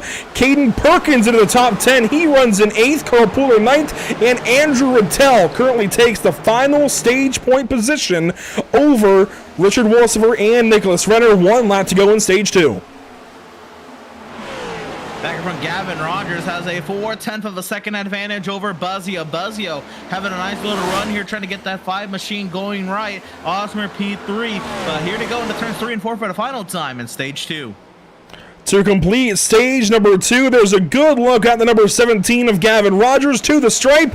The 17 will win stage 2, and it's pretty single file across the stripe. Rogers, Buzzio, Osmer, Heath, and Patinko, then Borbell, Stallings, Perkins, Pooler, and Rattel, all gaining stage points in one form or another here at Iowa Speedway in stage number 2. These drivers will all come down and take service. And for the most part, everybody out front stayed out for the entirety of that stage. The only driver that pitted during that stage and recovered to any decent position was Richard Wolsifer, who ran 33 laps since his last stop. He finished 11th there in that stage. The next closest would have been Joshua Parent in 15th and Dakota Camper in 16th, as they made recovery drives deeper in the field. But track position, it seems this evening. We're not getting long runs, so the tires haven't mattered as much. It's really just about pitting at the right time and hanging on to track position out front. Yeah, pit lane will be open. There's going to be a few bites here on the stage caution, but Andrew, with 80% fuel, if we were to run green to the end, I don't believe these guys could make it at this point. They need about another 15 or so laps. Oh, some cars bumping the pit barrels there on pit entry a little deeper in the field. Maybe everyone kind of checking up the pit speed. But yeah, we're not yet in the fuel window for these guys to make it to the end, but we're close if it's green to the end. Now some yellows, that would change the story. Rogers leads the charge down to the pit lane. One car stays out. That's Braxton Skinner. He pitted 11 laps ago. It should be a pretty clear-cut race off the pit lane for Gavin Rogers. He should be the first off the jack here in just 1 second. There he goes. Ooh. Real close there, actually, between himself and teammate Adam Buzzio. But Rogers will lead the charge back on the racetrack and will dial up driver number 17. There's 4 cars over at Next Level Motorsports. Gavin Rogers is the 4th of them.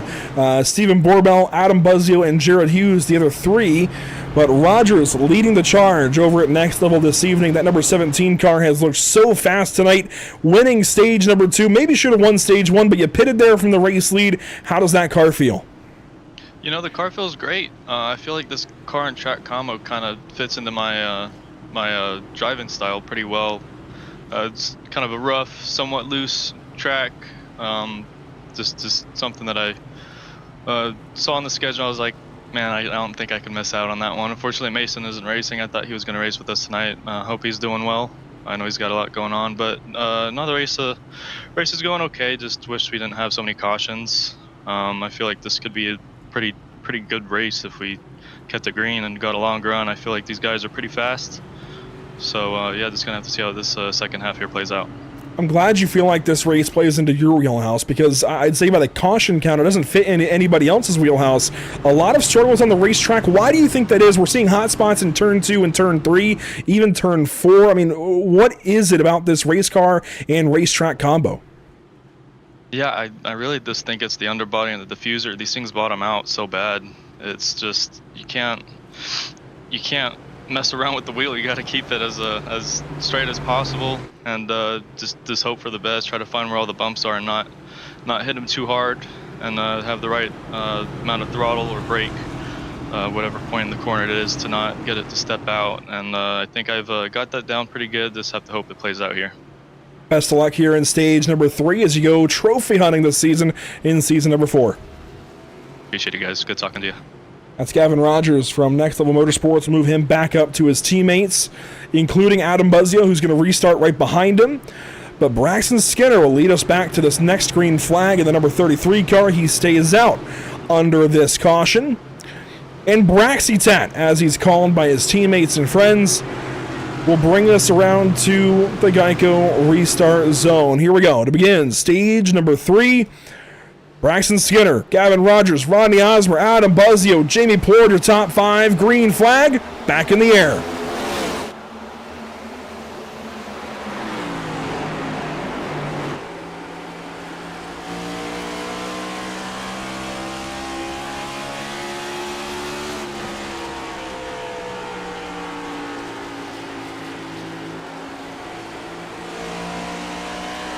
This time by, 1 lap complete from the restart. Maybe the tamest restart we've seen all night.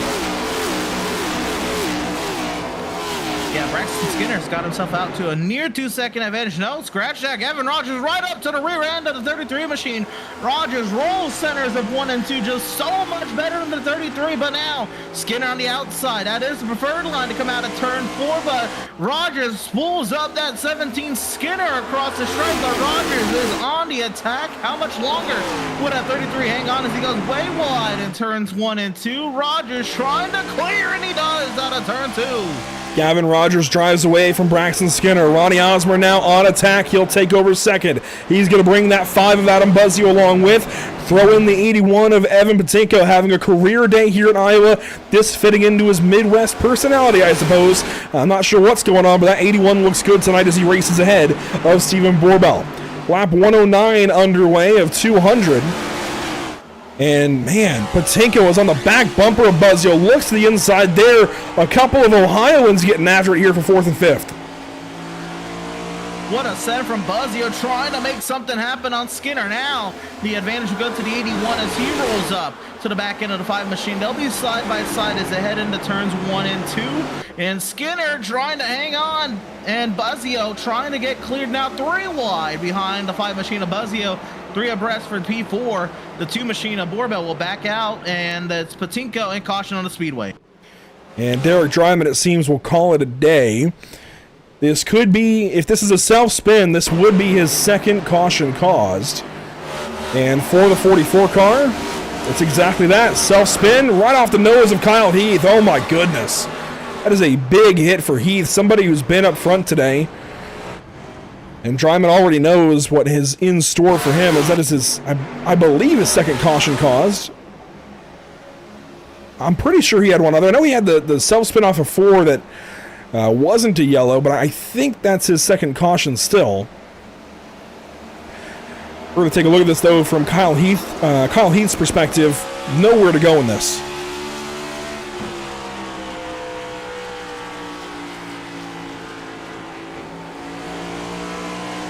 We saw Heath a little higher up the running order earlier, but this time just on the pit cycle, gets himself further in the back, and unfortunately not able to avoid an incident there in the middle of the field, and that that's another reason why these drivers just are pushing so hard for track position. Andrew, you just don't get yourself back there and get yourself into any trouble. Jared Hughes also involved in this accident. From Next Level Motorsports, a driver out of Nebraska. You don't see that every day. Racing along with Robert Moyer Jr. there in the 16, just ahead. I think that was Richard Wolfsburg behind him. See the crash happen, and he just kind of yanks on the wheel a little bit, brings the car around. Oh my goodness. Oh no. That was way late for Dan Stoccaro. And that will take Hughes out of the race, actually. Here's the 62 of Stoccaro. This is one that I think Hughes is going to prompt a review of. It's just smoke ahead, and when you consider when you consider there's just smoke ahead and you can't really see anything, it looks not quite as bad. Let's see it from his driver's eye POV, because this will tell the best story. My only advice here is to not stay in the smoke, but to steer out of it. Yeah, it would have been one thing if there were cars on either side, but looks like he had plenty of room to either go low or high. But, you know, it's just I split second decision. You're still, you know, looking around, seeing if there's any other wrecking cars, and unfortunately you found one of those wrecking cars for Stoccaro. Unfortunate there for both drivers. Hughes just went for a slide. He was going to be okay, just going to need 4 fresh tires. He'd be all right, but that's unfortunate. Just timing there. It's hard. It's not, you know, easy, and I wouldn't, you know, wouldn't be, you know, remiss to say that I've probably done the same thing, but, you know, it's just something, you know, kind of keep your head in it a little bit more. Just because you're past the first car spinning doesn't mean you're through the wreck. Taking a look at one car pitting here, it's going to be Eric Jensen. He is the only car that is exactly 1 lap down. He runs in 27th spot at the moment. Richard Wolfsburg comes back in for service. You see Dakota Bly on the pit lane as well. Jensen there out of Martin, Tennessee. Zachary Maddox also, well, he's actually 3 laps down. Started 25th, currently 28th position out of Fort Worth, Texas. He's 28th, and then it's a couple of cars back to the next car that's running that is lapped, and that's going to be Cameron Carden out of Dublin, Virginia. He is 11 laps down in 32nd spot, trying to get back in this race. It's going to take a while. But here we go, back into the Geico restart zone. Green flag on the way, and we are racing once again here at Iowa. Big restart for the outside lane. It's 3, count them, 3 Next Level Motorsport cars. Rogers, Buzzio, and Borbell. What a restart for them.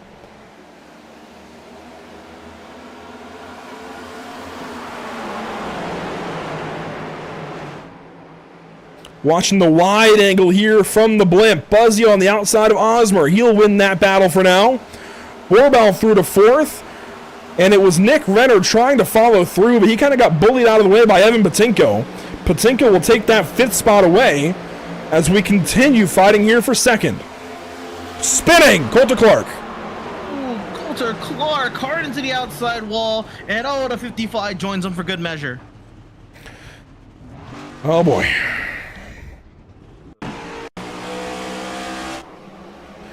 Watch the 54. This is a lap prior. We've been seeing now a couple more incidents out of turn 2, Andrew, and I think that's just where, you know, the car comes over that little crest on a corner exit. The car gets really light. When it settles back down, it doesn't settle right. We'll see here with the 54 if this was earlier there in corner exit. And yeah, just right there, right over that little crest. But he was way up there. I want to see how the 55 got into this. Maybe a little context from behind. We'll check. So the 54 and 55 both involved here. Here's Zachary Brandvold in the 55. He just read it wrong and locked up for a long time. He never zigged or zagged. He just went, but locked up the brakes trying to avoid it. Not able to slow down in time. A lot of smoke, I guess. Yeah, hard to read. They just slam the brakes, hoping for the best, and sometimes there's not a whole lot else you can do, but Brandvold will bring that car down to the safety of pit lane. And the Solera, number 55 Toyota Camry for Spirit Racing, will take some repairs here. I do suspect he'll be on pit lane for a while. So, under this caution, I want to take a look at the points graphic once more. Coming into tonight, Stallings, Osmer out front. They have been pretty much out front, especially Osmer, but Stallings did win that stage. Selby was up front till he got crashed. Barnes has kind of been a non-factor today. Yeager, I don't think, is here. Sutherland is out of the race. He had damage early in that crash a little while ago involving... Gosh, who was that? Let me look at cars out. I think it was... he ran into Dorsey. That's who it was. Heath had a good day going. He's since kind of dropped down the order with a couple of cautions that involved him. He's 27th. Wolsifer also involved in a couple of crashes, although starting to recover. He is 17th. Hernandez has spun around a time or two. He is out of the race in 34th. Johnny Wood Jr. not here tonight. Coulter Clark, we just saw spun around there in this most recent crash. And Dakota Camper was up front for a while, is back at a 10th now on a recovery drive. Cameron Carden in trouble. Jamie Plord kind of in trouble this evening, although I think Jamie's back in the top 10.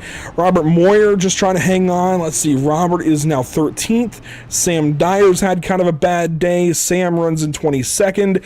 Carl Pooler is, where is Carl actually? He's 18th spot. He's been up and down. Braxton Skinner, we saw him stay out for a restart, but has been involved in a crash or two. Nick Renner is in the top 6. He's running 6th. Zachary Brandwell was just in that crash. Matthew Corder wasn't here tonight. Zachary King not here tonight. Jared Hughes involved in a couple of crashes. He is out in 29th. And Gavin Rogers just might win this thing even though he's a part-timer. That's a lot of trouble for a lot of guys in the top 4, or top 24 rather, and going for the chase. A lot of trouble unless you're the top 2, really, Stallings and Osmer. This points graphic, I think, going into Michigan next week, Emerson, will be completely different. That's the fun of it. To add on to the fact we're still very early in the season, so all the point totals are very close. Yes, it's been a very chaotic race, as was last week, and of course a Super Speedway at Daytona to start the season. A lot of jumbling up to do, and it'd be interesting. Is there a start clause in the series to make the playoffs, or if you declare part-time or you're not in? But here comes the restart with 80 to go.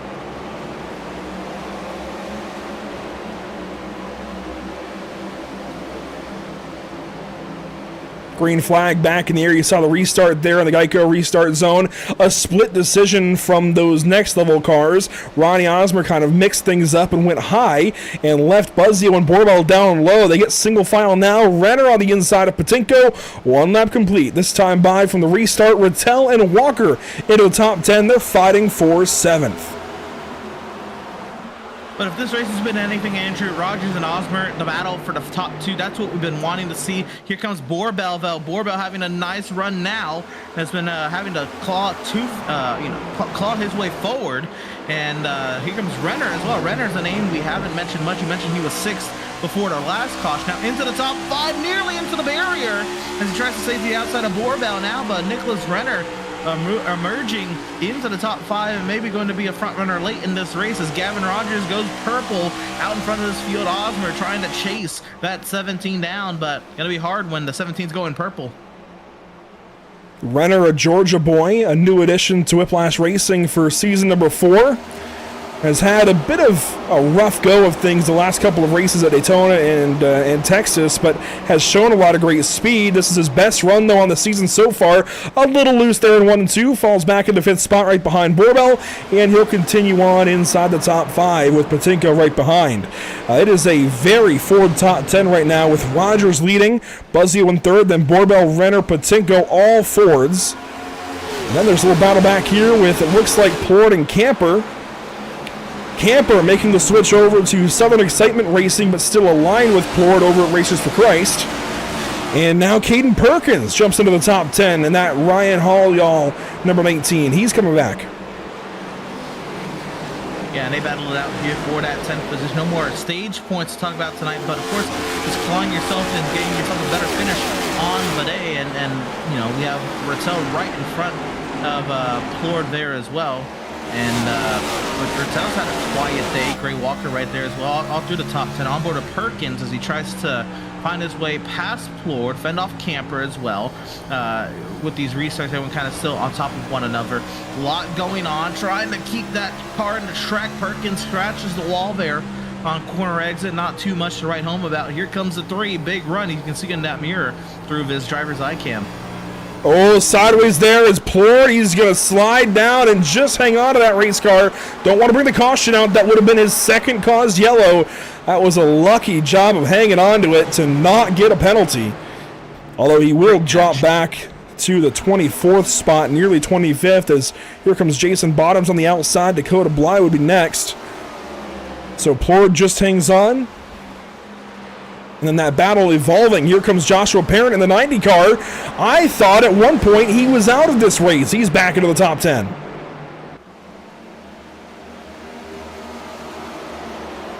There goes clearing by the 3 machine of Camper, and now Parent looking his way forward to the 19 machine of Perkins. And you're right, you know, now we're getting a little bit of a run here. It's kind of the stage points have come and gone. You know, the calamity has kind of worn itself to this point, and we're getting later in the day as well. Now, the track was already pretty cool, Andrew, but the track's going to continue to get cool. Already 6 degrees cooler from the green flag today.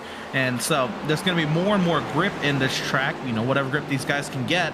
And you'll notice with Gavin Rogers, he ran faster just 5 laps ago. That's also going to continue to happen as the grip level comes up, the temps go down, the sun goes down, the times go up. Essentially is, you know, what we say here. And Osmer, big run, but trying to keep it within half a second of Rogers, but Rogers just running away with it right now on the short run. But if we get into a long run, Andrew, we haven't seen much of those. We'll see who can prevail. You have to consider, I mean, these guys have seen so many cautions back to back to back that they have not been worried about fuel. But if we go green from here, potentially, I know that's asking for a lot of these drivers, but it's a possibility with how strung out these guys just got in a hurry. If we go green, do these guys have enough fuel with an 80% fuel load? I don't know. I don't know the answer to that question. So that's something to consider as these guys get a bit of a run in. And then you have to consider as well, if we get a caution, is that when you make your final stop, or do you wait a little bit longer?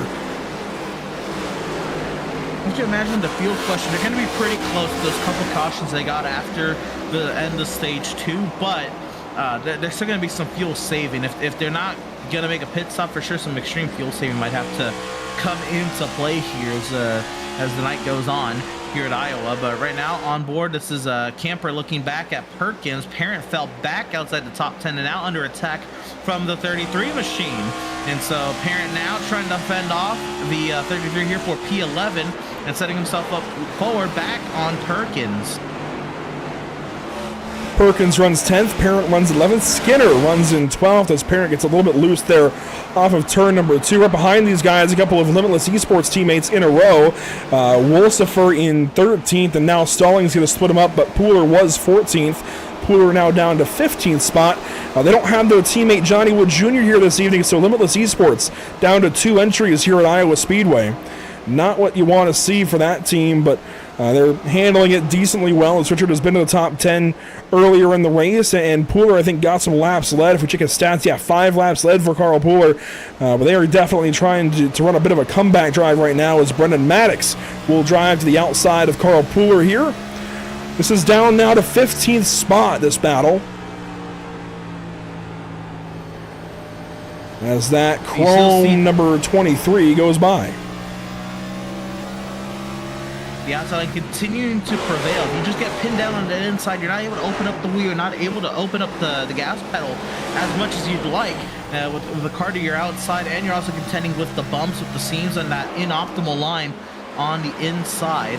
And we now look forward here. This is Rattel getting overtaken by the 3 of Dakota Camper. Camper turning up the wick now, Andrew, as he works his way forward. He's got his sights set on Gray Walker, who had that great avoidance early, and Patinko, who's been flirting with the top 5 throughout the course of the day, the second and third stage for sure. Dakota Camper may be one of these late chargers here on the long run as we continue to click off laps here at Iowa. And Dakota felt like he was taken out of an opportunity to win last week at Texas. I believe he got walled by Zachary King after, I think, winning one of those stages or coming close to it, certainly for each stage. Felt like he had a chance to win, maybe should have won the race. Out of the race at one point, or at least severely injured after that contact with Zachary King. He's also gone through some trials and tribulations here at Iowa, trying to fight back. He's up to 8th position. How low has he been? All the way back to 34th spot. So a big recovery drive from the number 3, as there goes Patinko to the outside of Borbell. That number 2 car, as this run starts to set in, is starting to sink. Yeah, the two of Warbell trying now to kind of hold on to what he's got, maybe hope for another one of those yellows to help out. But you saw Camper, he is on the aggressive. You saw him, he was peeking to the outside there of a Walker. And oh, we got a car in the wall up ahead. That's a 22 of Renner in trouble, trying to hang on to that machine. And that Sundance number 22 looks like he gathers it back up, but we'll see if he's hurt at all. But he's going to find himself back into the clutches of this cluster for the 5th position, with Patinko heading that charge. Yeah, this could become a battle for 4th now, as Renner has some troubles. Patinko closes in. Unsure what happened a lap ago for the number 22, but glad he was able to get it back under control and continue on as he carries the flag for Whiplash Racing this evening.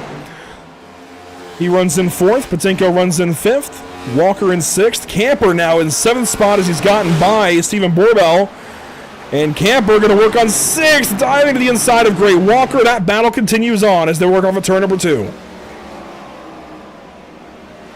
Here we go, heads up racing. Camper now up to 6th. Andrew, this drive from Camper over the last 20 laps is, oh my God, look at his run here from the 18 now with that outside. He went way up high, but Camper fends it off. Camper looking forward.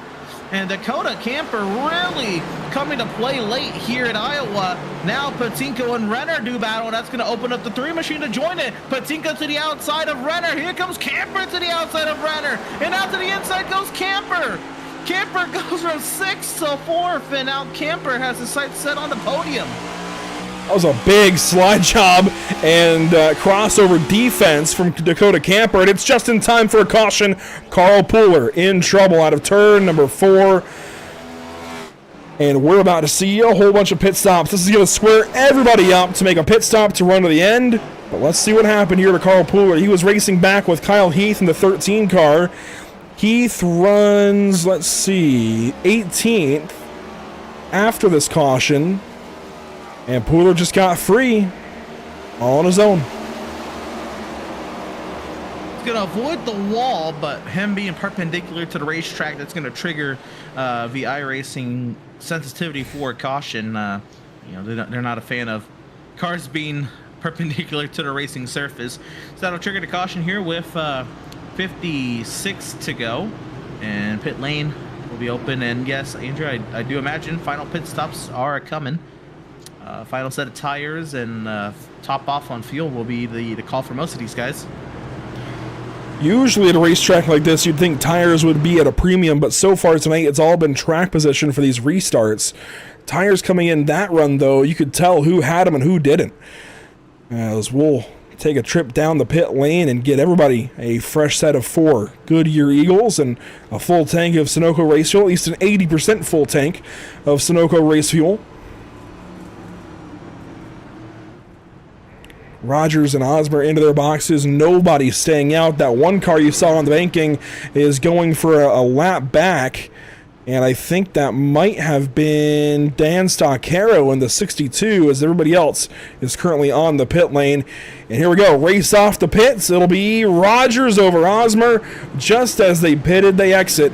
And we'll get back set and ready to go for this potential run to the end.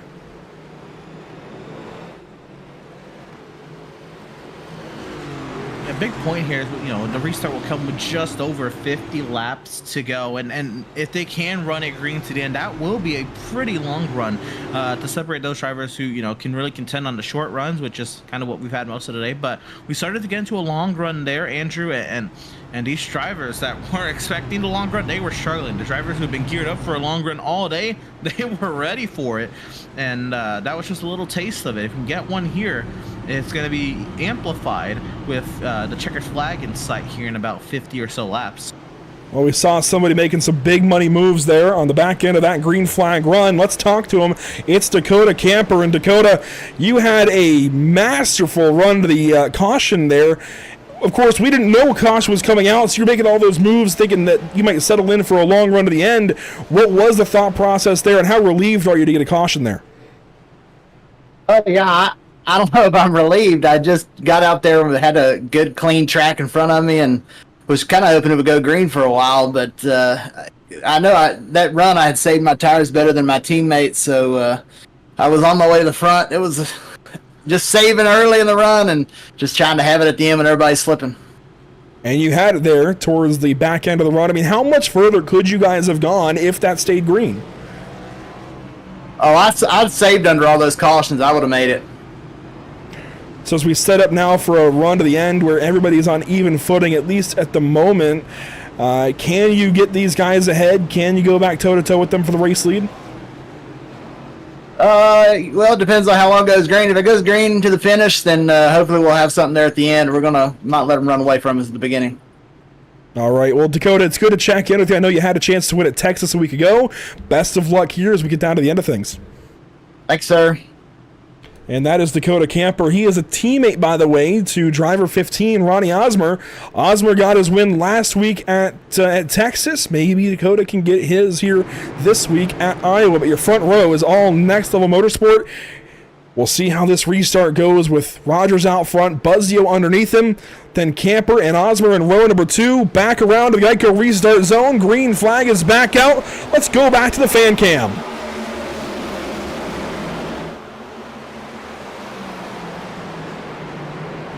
Watch Ronnie Osmer, top side of the racetrack in that light blue 15, right to the outside lane of Adam Buzzio.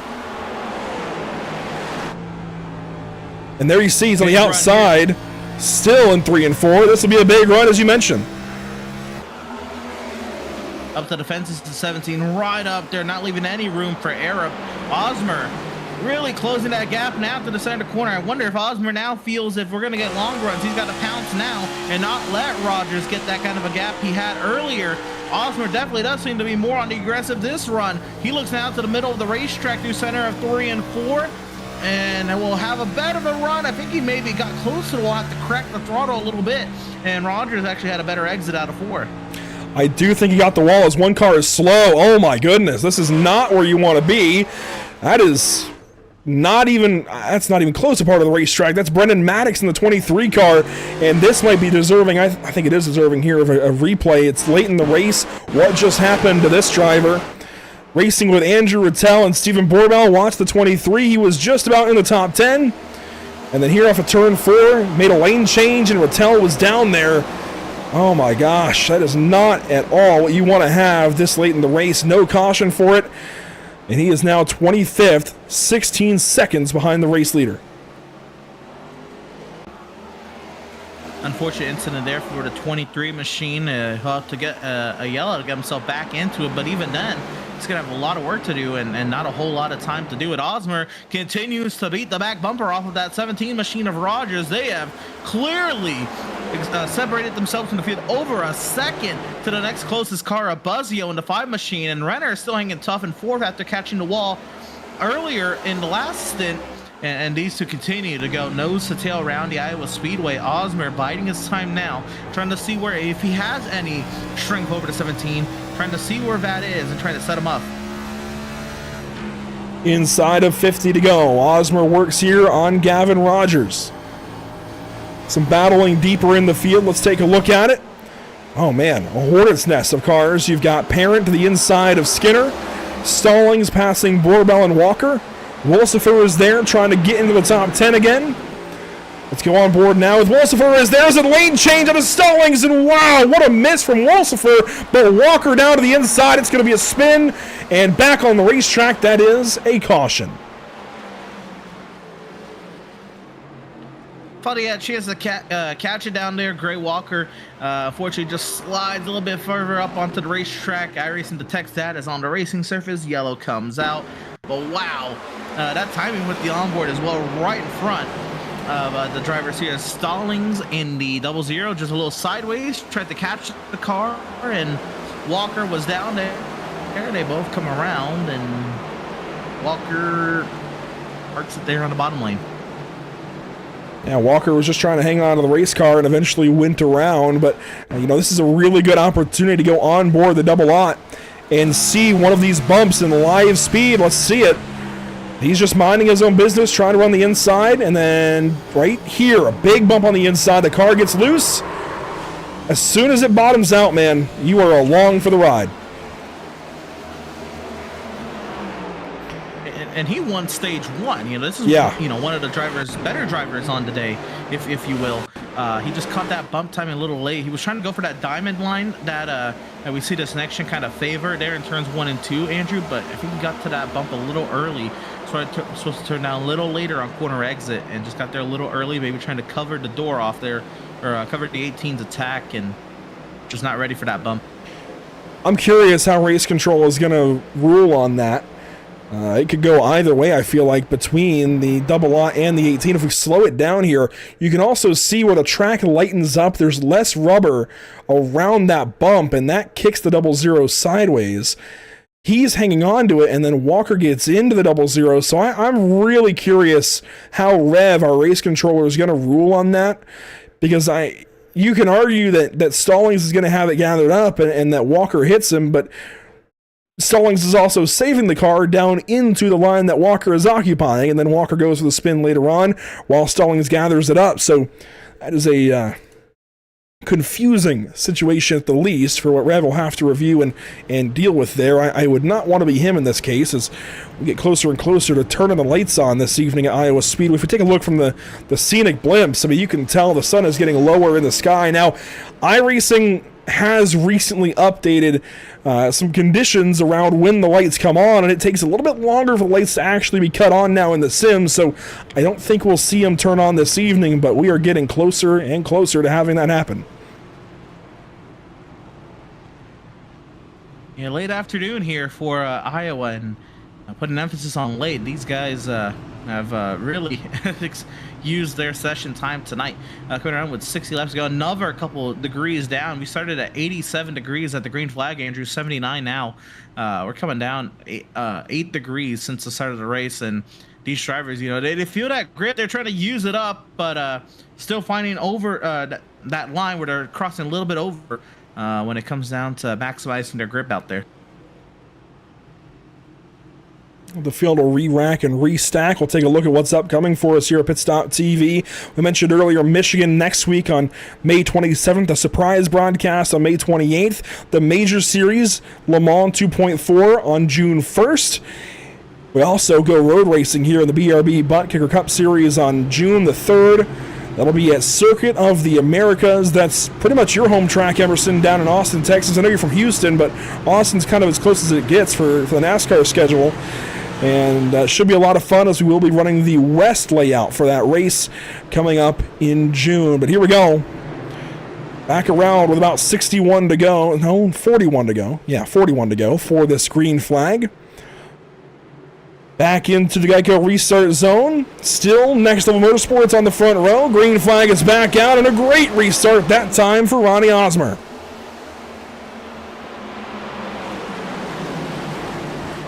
Joshua Parent forcing the issue big time on that jump.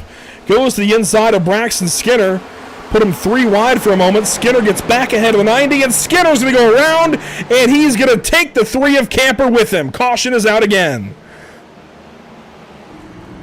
Oh, man. And Dan Stoccaro involved there in the back. Stoccaro, man. Unfortunate night for the 62, and unfortunately there, Dakota Camper getting involved in that one as well. Then Skinner, both of them were having nice runs here towards the end of this race, Andrew, and both of them are going to pick up some damage in the late going. And Rev has clarified that last caution will go to a post-race review. Let's see what happened here for Braxton Skinner. You see a replay of the restart with Parent on the inside. And that put him in a really awkward spot. He dove big time into turn 3 there and just carried way too much speed in, got hard on the brakes, and I think that was a defense maneuver from Braxton to try and keep Parent from getting to his inside, but you've got to weigh your consequences here. He got in way deep, and the car came around immediately. Yeah, I mean, if everyone is backing up the corner in front of you, man, that was quite the overdrive into turn 3, and maybe that's what you got to do, you know, with these next gen cars and not be able to get gripped into the track. You can't drive it that hard into the corner. Maybe you could if, you know, this was the Xfinity car or the truck, but yeah, Camper, unfortunately, he's gonna see the 33 go off into turn 3, and he's gonna see him come right back. Nearly got the car down far enough, and you know that might have been just enough of a blow to the front bumper to save any suspension damage, but it looks like that right front, yeah, no, that's suspension damage. Wow, we just talked to him. Also under this caution and during this crash, we saw the issue. Well, we saw the end of the issue for Dan Stockero. We'll see this replay here of what happened to driver 62. The Norfolk Southern Chevrolet Camaro, teammate to the 52 machine of Cole Lewis, who was also here this evening. Cole in 13th. Dan here well down the order, is already a handful of laps out, and oh my goodness. Yeah, it just lost it on his own, trying to miss what was going on ahead of him, and that is maybe another example of these guys having too much rear brake bias. I might have to talk to another driver or two to get their opinions, Emerson, but I've really got to believe these guys have dialed in a bunch of rear bias to get the car to turn, and that's biting them in turn 3. It seems like it's okay in turn 1.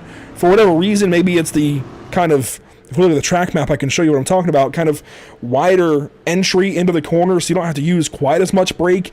Even though you're going faster, I would think you would actually brake harder in turn 1, but it's kind of a glancing entry, if you will. Maybe you can arc it and use less brake, but when these guys get on the binders in turn 3, the car just comes right around. Yeah, I'm starting to think maybe some of these guys, I mean, not all of them, I know this is maybe more of a whole, you know, car problem as opposed to a few drivers in the field, as we kind of mentioned already, but maybe those master cylinders that they're able to adjust, even on the fixed side, you're able to adjust the master cylinders, maybe have them worked in a way that helps you turn the car a little bit better with, you know, maybe thinking the track tempo is going to be pretty tight, but even practice, you get enough laps that you got to know, maybe you got to, you know, tone back on that adjustment. Might have to ask drivers about it in the post-race conversation we have later on. But as we crest past 11 p.m. Eastern, we're going to go for another restart here with about 36 to go. Green flag back in the air. We are racing once again at the Great Iowa Speedway.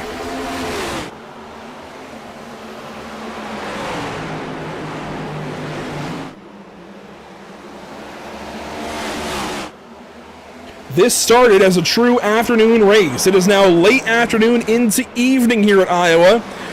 The night wearing on for us all. 1 lap complete off the restart, 35 to go.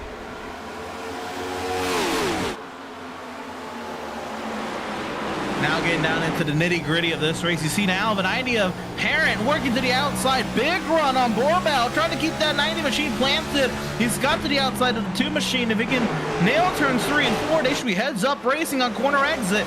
Borbell, nice entry, nice center. Here comes Parent on exit. Here they go. And Borbell still has the advantage, but Parent still fights hard. Richard Wolfsver right behind them. Kyle Heath there as well as Rogers goes purple. Track temp is sinking. Speeds are picking up as this race goes on. Lap 167 of 200, and it's side by side for the 4th spot between Parent and Borbell. The rest of the top 10 include Heath, Brandvold, Patinko, and Pooler. Stallings 1 spot out of the top 10 right now as they run. And Ronnie Osmer continues to try and chase down that 17 of Gavin Rogers.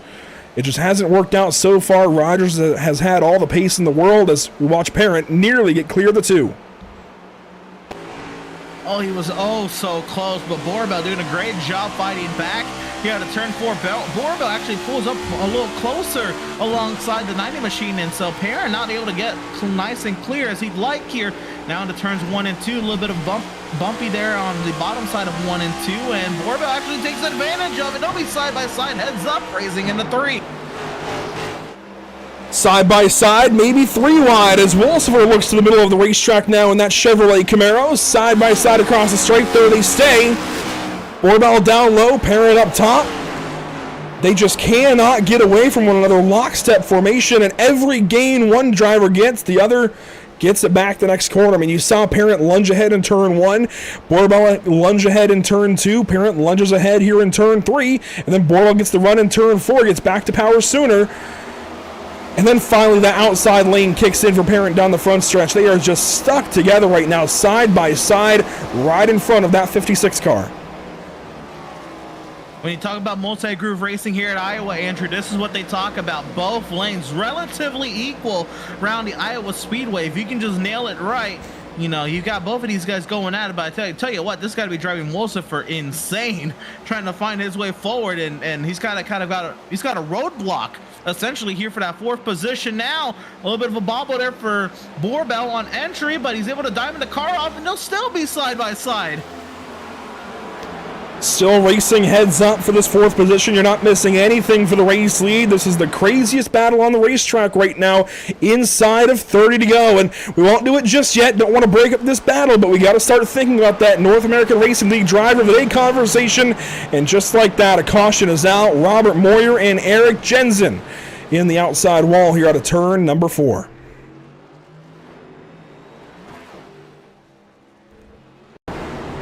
Puts an unfortunate end to that battle. I was hoping to see how that battle was going to turn out, but we'll see how it turns out for Eric Jensen here in the 88 machine.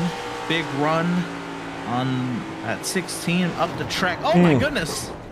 Moyer got free and instinctually just locked the brakes down to straighten it out. And, you know, that's not a hack. Maybe a trick sometimes when you're free in one of these cars. You can lock the brakes down and it tends to straighten the car out. But the problem with doing that mid-corner when you're on the bottom is you tend to have cars on your outside. And in this case, Moyer had Jensen up there. And while Moyer was trying to save his car, it ends up taking them both out.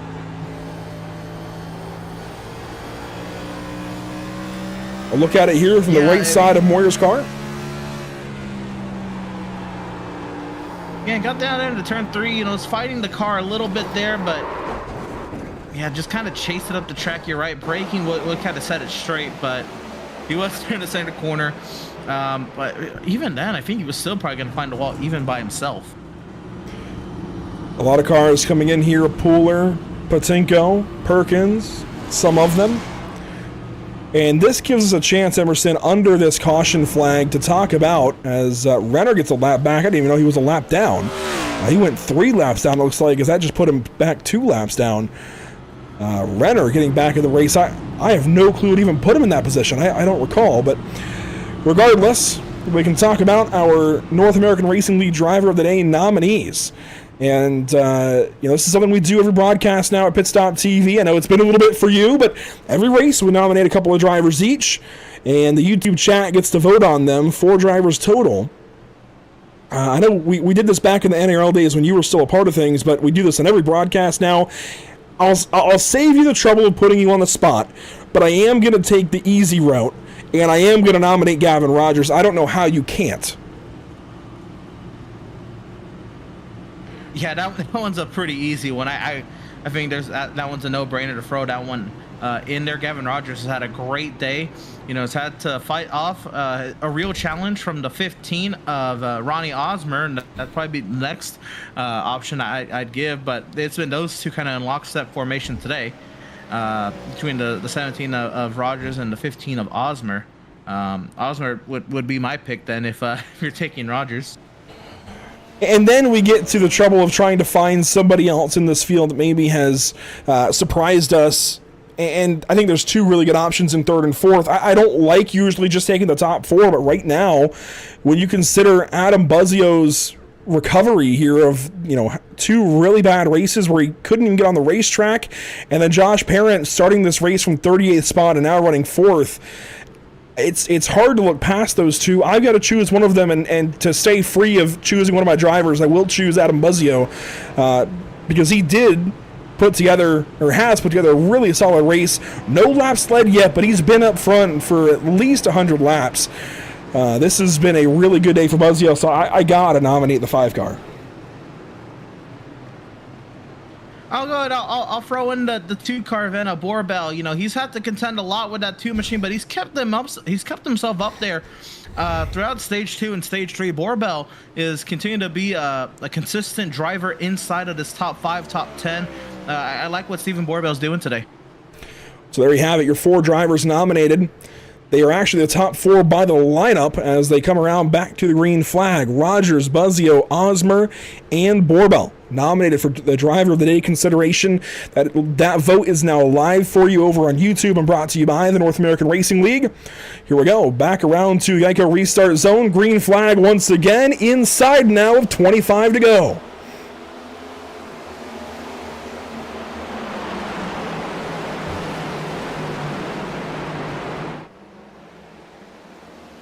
Spinning, Wolsifer in the 56 car. Oh, no. Trouble again for somebody who has had such bad luck. No caution, but he is about out of this race. That right front is punched in big time and doesn't show too much there, but you can see it on that angle just about. And it is very damaged for Wolsifer. He'll try to hang on as there's no caution, but we continue on, coming up to 20 to go.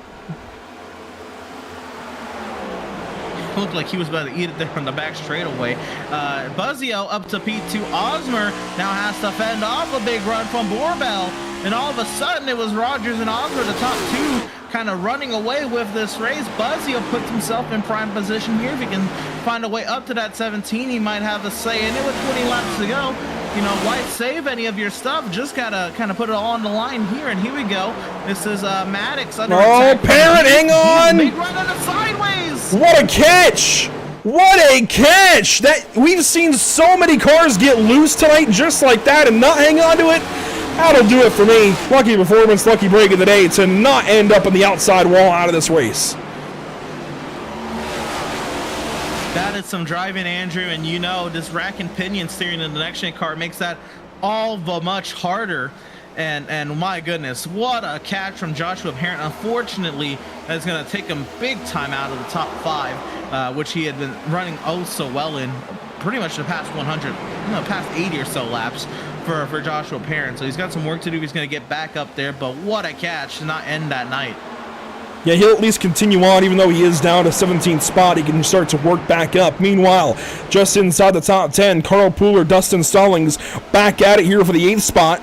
They've got Patinka right behind in 10th, Brandvold 11th, Walker at 12th, and then Barnes has recovered to a 13th place position. Good to see the number 27 working his way through the field as he is up high in the standings and has a great opportunity to make it into the chase. Zachary Maddox around in the background. Is that going to bring out a caution? No yellow for the 14. That's 2 big incidents for Maddox's that have not brought out cautions. You know what, Andrew? What I like there, he didn't, drive onto the racing surface. He backed up away from the racing surface to keep the race green. That was a very selfless move from the 14, not to draw the caution, intentionally at that matter, just to get himself going, get himself back into the race. He's way off the pace there, about 18 laps down, 16 laps down on the graphic. But here comes Buzzio. Now Osmer did get around Buzzio, but I think what Osmer used up to get around the 5 machine is going to really put him in a bind here if he's going to have anything for that 17 car. I just don't know that anybody can get by Rogers. He's got the advantage of choosing where he restarts, both by the lane and by the actual location in the restart zone. So he's got a huge advantage every restart. That's the only opportunity these guys have to get to him. He has that advantage, gets these jumps. I just don't know how you beat the 17 car. He has had everybody cleared on these restarts and on the green flag laps. I mean, he has been the best car here this evening. 143 laps led as we work lap 187. He's not even, in fact, he's tied for the driver of the day vote. I think he deserves a lot more votes, and if he wins this race, he retakes the lead of all-time wins in this BRB Buttkicker Cup Series. He would have 14 if he wins this race. A little free there off of turn 4, but he hangs on. Yeah, that's going to be a huge advantage in the favor of Osmer there, but you see Osmer, he only made about a couple 10th dent out of the 17 machine. Now, if that keeps happening, Osmer will probably be in position to take advantage of it. Boorbell and Buzzio continue to do battle for third. Big run here for Boorbell to the center of the corner. He's got that 2 machine planted. The 5, not so much. Here we go, heads up out of 4. Big run, Boorbell. Does he take it? Here into turn 1, no, he backs off. 11 laps to go this time by. And Kyle Heath has quietly raced himself back into the top 5. He's closing in on the leaders. I'm surprised by this 13 car. He has come back alive. He's been up and down the order this evening. And as we come down to a close, the driver that started second is back in the top 5. We've got to talk about our partners here with the BRB Racing League as we look to lap the 16 of Robert Moyer Jr. I want to thank those who help us out with this series: the Buttkicker, Ascendance Trucks, Ideal Lease, Sundance Pizza, Performance Food Group, and Maddox Graphics. Now on the graphic here for us at Pit Stop TV. They do a lot for us here with the league, and there we go. Teammates fighting side by side for third spot. Buzzio and Boorbell racing inside of 10 to go. I think Buzzio got the water there, or if he didn't, he had to crack the throttle that allowed Boorbell to go heads up. There they go, side by side now with the lapper. And here comes Boorbell to the inside now. If he can power it down into turn 3, he's going to have a real advantage on the 5 machine. And here comes Heath. He is sideways. Big run now, Buzzio. Boorbell got really loose in the center of the corner, and again off the corner. That brings him back in the 5 car. So give the advantage back to Buzzio through 1 and 2 there. Heath working on the outside lane. Rattel is into 6th position. Mr. Where did he come from this evening? As Boorbell had another problem off the corner, and Heath will attack. He'll take 4th spot away. Rattel has come from nowhere land up into the 6th position, passing Carl Buehler recently. Buehler now 7th, Patinko 8th, Stallings 9th, and there's a caution. Oh boy. Where is this yellow? That's going to be Maddox again into 14. That's what it looks like.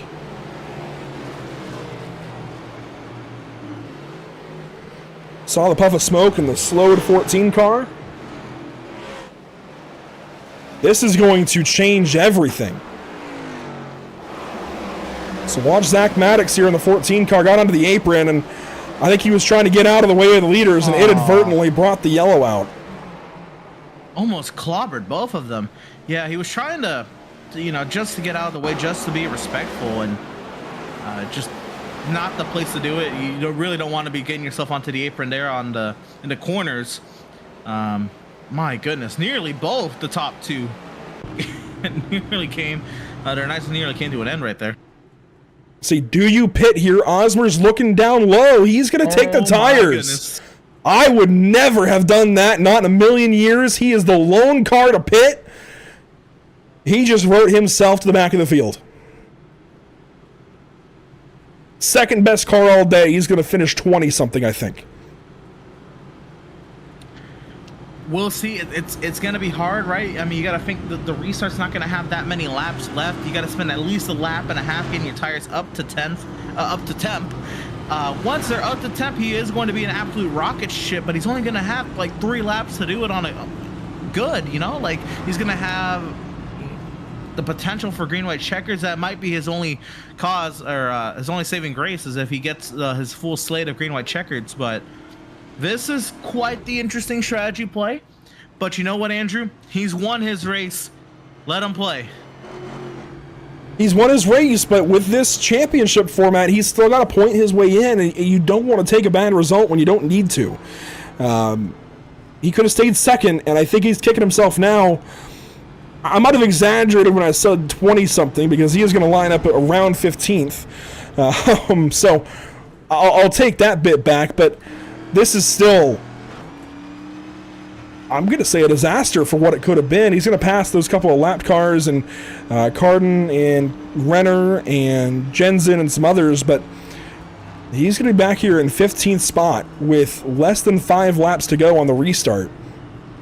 Unless we go to all 3 overtimes, and even then, you're getting less than a lap of running on brand new tires. That's just not going to do it. I think he was banking on a lot of other cars pitting with him. He sure was. This is definitely going to be interesting. It'll be something to watch for sure, Andrew. How crazy can he get on the restart? But the first lap is going to be almost a wash, Andrew. He's got to get those tires up to temp before he can really do much with them. And this time by will be 4 laps to go, so we're restarting with no better than 3 to go in the race. I think we'll get 3 to go as we should be choosing this time by. And we'll see where these drivers choose. Rogers high, Buzzio high. And that's important because they've got a new player up front. That's going to be Kyle Heath. He's going to take the front row on the inside. But they can teammate restart Next Level Motorsports with the top 3 on the outside lane. Rogers, then Buzzio, then Borbell. They can control this thing, and who knows? They could get all 3 of them clear of Heath if they time it just right. Yeah, we'll have to see here. This is interesting as well, Andrew. This is a new player to the mix, as you mentioned. He has not been up here for these restarts, so he doesn't know necessarily the restart games that Next Level's been playing up here. So Cal Heath, also a foreigner to that in tonight's race. We'll see here on the restart. That could decide it all. Heath's got a teammate behind him, though, and Andrew Rittell, both from Southern Excitement Racing.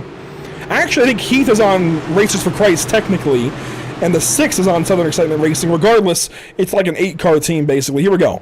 Back to the Geico restart zone. 4, now 3 laps to go at Iowa Speedway. The Seal Best 200 is coming to a close.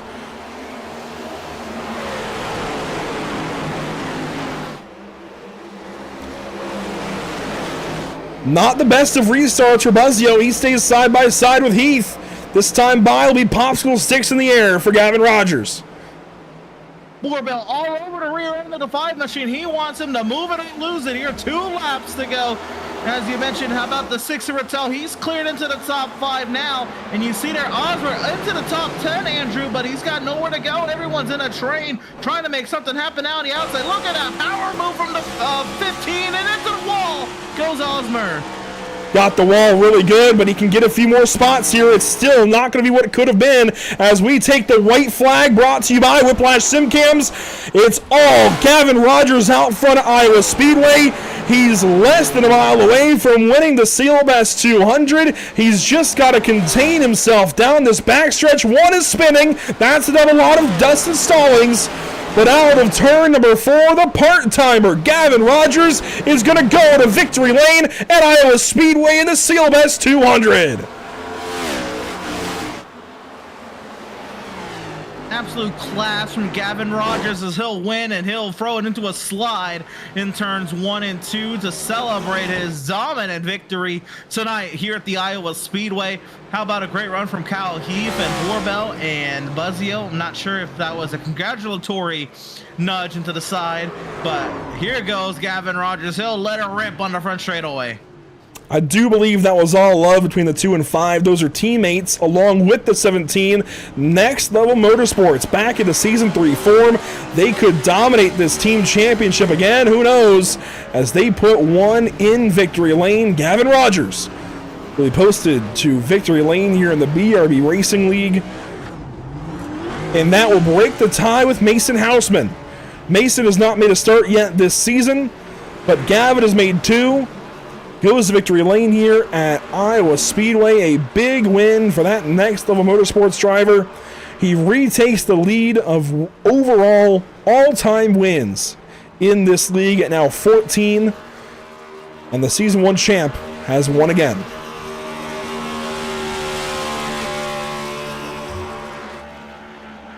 I want to see how far he takes this 17 here. There you go. He breaks it out of the burnout, but going to take a Polish victory lap, if you will, working his way the opposite way around Iowa. It took so many laps going forward. Take 1 backwards.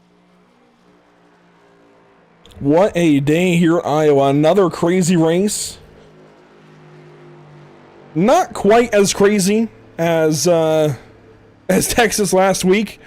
I think a different kind of crazy here at Iowa this evening, but a really, really well done race by the 17 car of Gavin Rogers. If we bring the stat graphic up, I mean, 157 laps out of 200 led this evening. Started first, finished first, won stage number 2. I mean, there's not much more you can ask out of the 17 car. near perfection for Gavin Rogers. Very deserving of this dominant victory tonight here at Iowa. He fended off really his only real opponents there in that third stage, and really, you know, came to light. He started really gapping them in that third stage on those long runs as well. And now you'll see everyone on the team join him up there for some celebration. As did they go 1, 2, 3? Nearly. Kyle Heath spoiled that. He finished second. Buzzio and Borbell third and fourth. What a day. What a day.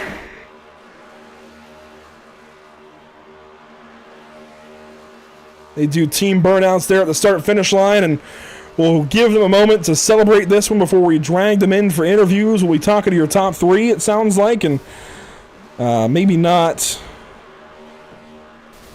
an interview for Kyle Heath. It sounds like he might be declining the interview, but let's go back and see what happened coming to the stripe, because it sounds like from the league Discord, Emerson, there might be a little bit of drama about it.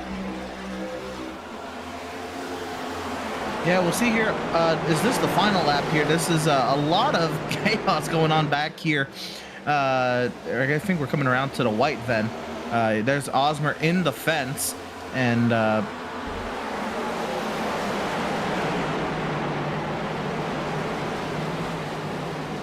let's see here. We're coming to the stripe, so Stallings goes down low. He locks it down. Watching Gray Walker, Evan Patinko, and some others. Parent got loose. Drifted through the corner. Oh, up into the 23. Just couldn't hang on to it.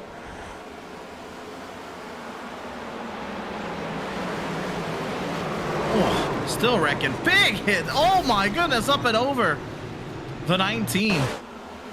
So it sounds like some of the frustration coming from the 90, losing it there in turn 4. This is a lap prior. And when you think about it, Andrew, you got to lay it all on the line. You got to let them, you know, give everything you can. But maybe some lines are overstepped here. Osmer there in the fence again as he was trying to trek his way deep into the top 10. And they all just kind of, you know, jumbled up one another. Patinko gets rear-ended there by the 18 of Walker and Maddox. And you saw one go for a slide there. That was Stallings. Yeah, Stallings. And was that 71? And wow, he just lost it up there on the top side.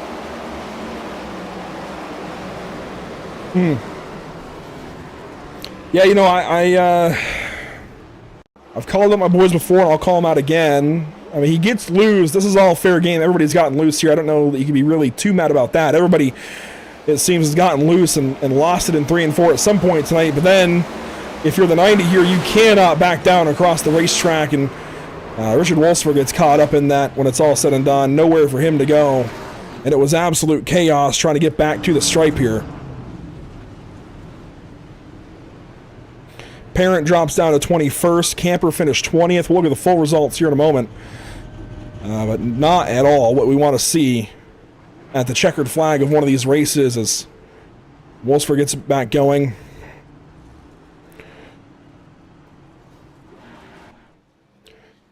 Intriguing, if you will.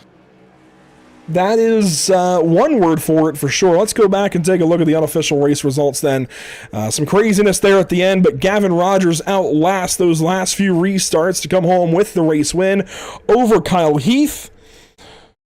So Rogers back in victory lane here in a BRB Buttkicker Cup Series race. Heath, second place. I believe that's a career high for him as he's only got 3 races under his belt. Adam Buzzio back to the top 3. Stephen Borbell, 4th. Andrew Rattel, what a finish for somebody who had a couple of early troubles and ends up 5th. And Ronnie Osmer, I know 6th is not bad, but considering he was 2nd, I have to feel like this is 4 or 5 spots shy of where he should have been and would have been if he had just stayed out. So it works out for him to a point. Won't lose many points really as a result, but what could have been there for Ronnie Osmer as he will finish 6th out of the 39 cars that turned out this evening. Evan Patinko 7th, Gray Walker 8th, Christian Barnes and Carl Pooler the rest of your top 10. You saw Pooliter. He was sideways coming to the checkers, but Caden Perkins will round out P11. Dustin Stallings, our stage 1 winner, will finish P12. Zachary Brandvold will finish 13th. Sam Dyer 14th. Dakota Bly will finish in P15. Coulter Clark had a couple spins tonight. He'll be P16. Cole Lewis will finish P17.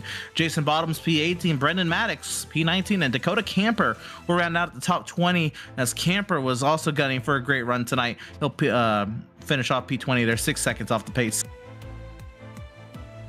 Finishing 21st this evening, you'll find Joshua Parent. Of course, he had that moment there at the end. Robert Moyer, Richard Wolsifer, 22nd, 23rd. Nick Renner, sounds like he had an issue with his sim, and he'll finish 24th, 2 laps down. Unfortunate for the day that he had going. But Braxton Skinner there in 25th, 3 laps down. Cameron Carden in 26th, 9 laps down. It's not good when you have 3 of your cars outside of the top 20.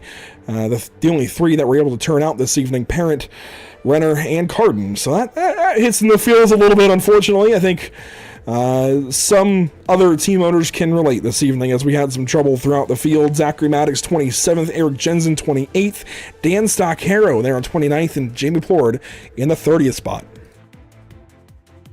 Continuing the rest of Heartbreakers Row, Jared Hughes, 31st, Derek Dryman, 32nd, Cameron Gilmore, 33rd, Patrick Hernandez, 34th, Isaiah Sutherland, 35th, Cody Dorsey, 36th, Matthew Selby, 37th, Scott Fritz, 38th, and Braden Van Wingerden will round out the 39 drivers who showed up this evening with a very early exit, 198 laps down for that one machine.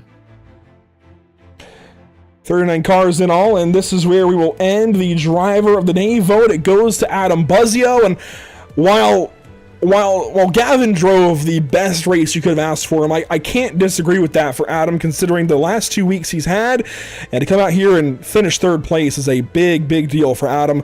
But let's bring in our top 3 this evening, of course.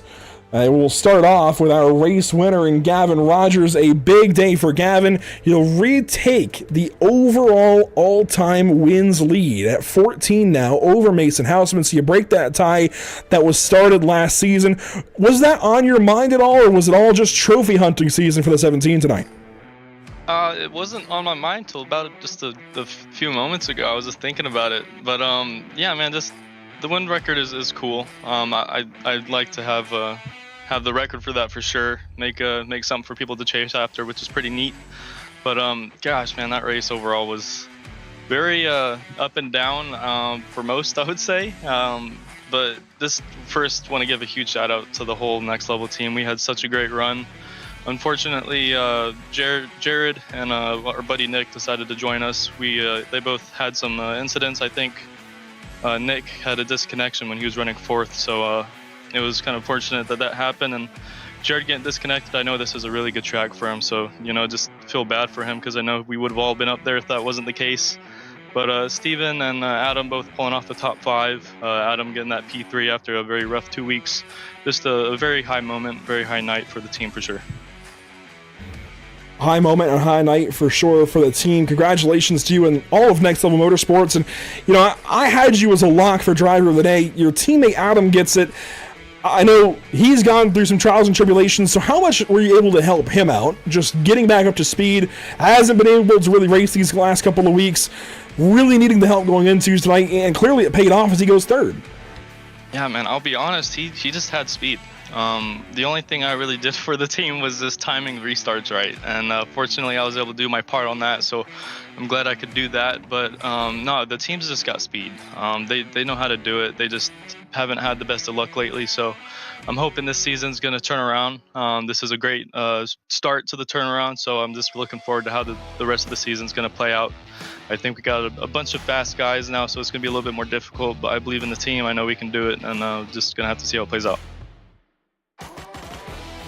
First win of the season here in trophy hunting season number 4 for you. Congratulations, Gavin, and you're going to be up in the order despite being a part-time driver. You're going to be close to chase contention through 3 races. Best of luck as the season goes forward. I appreciate you guys.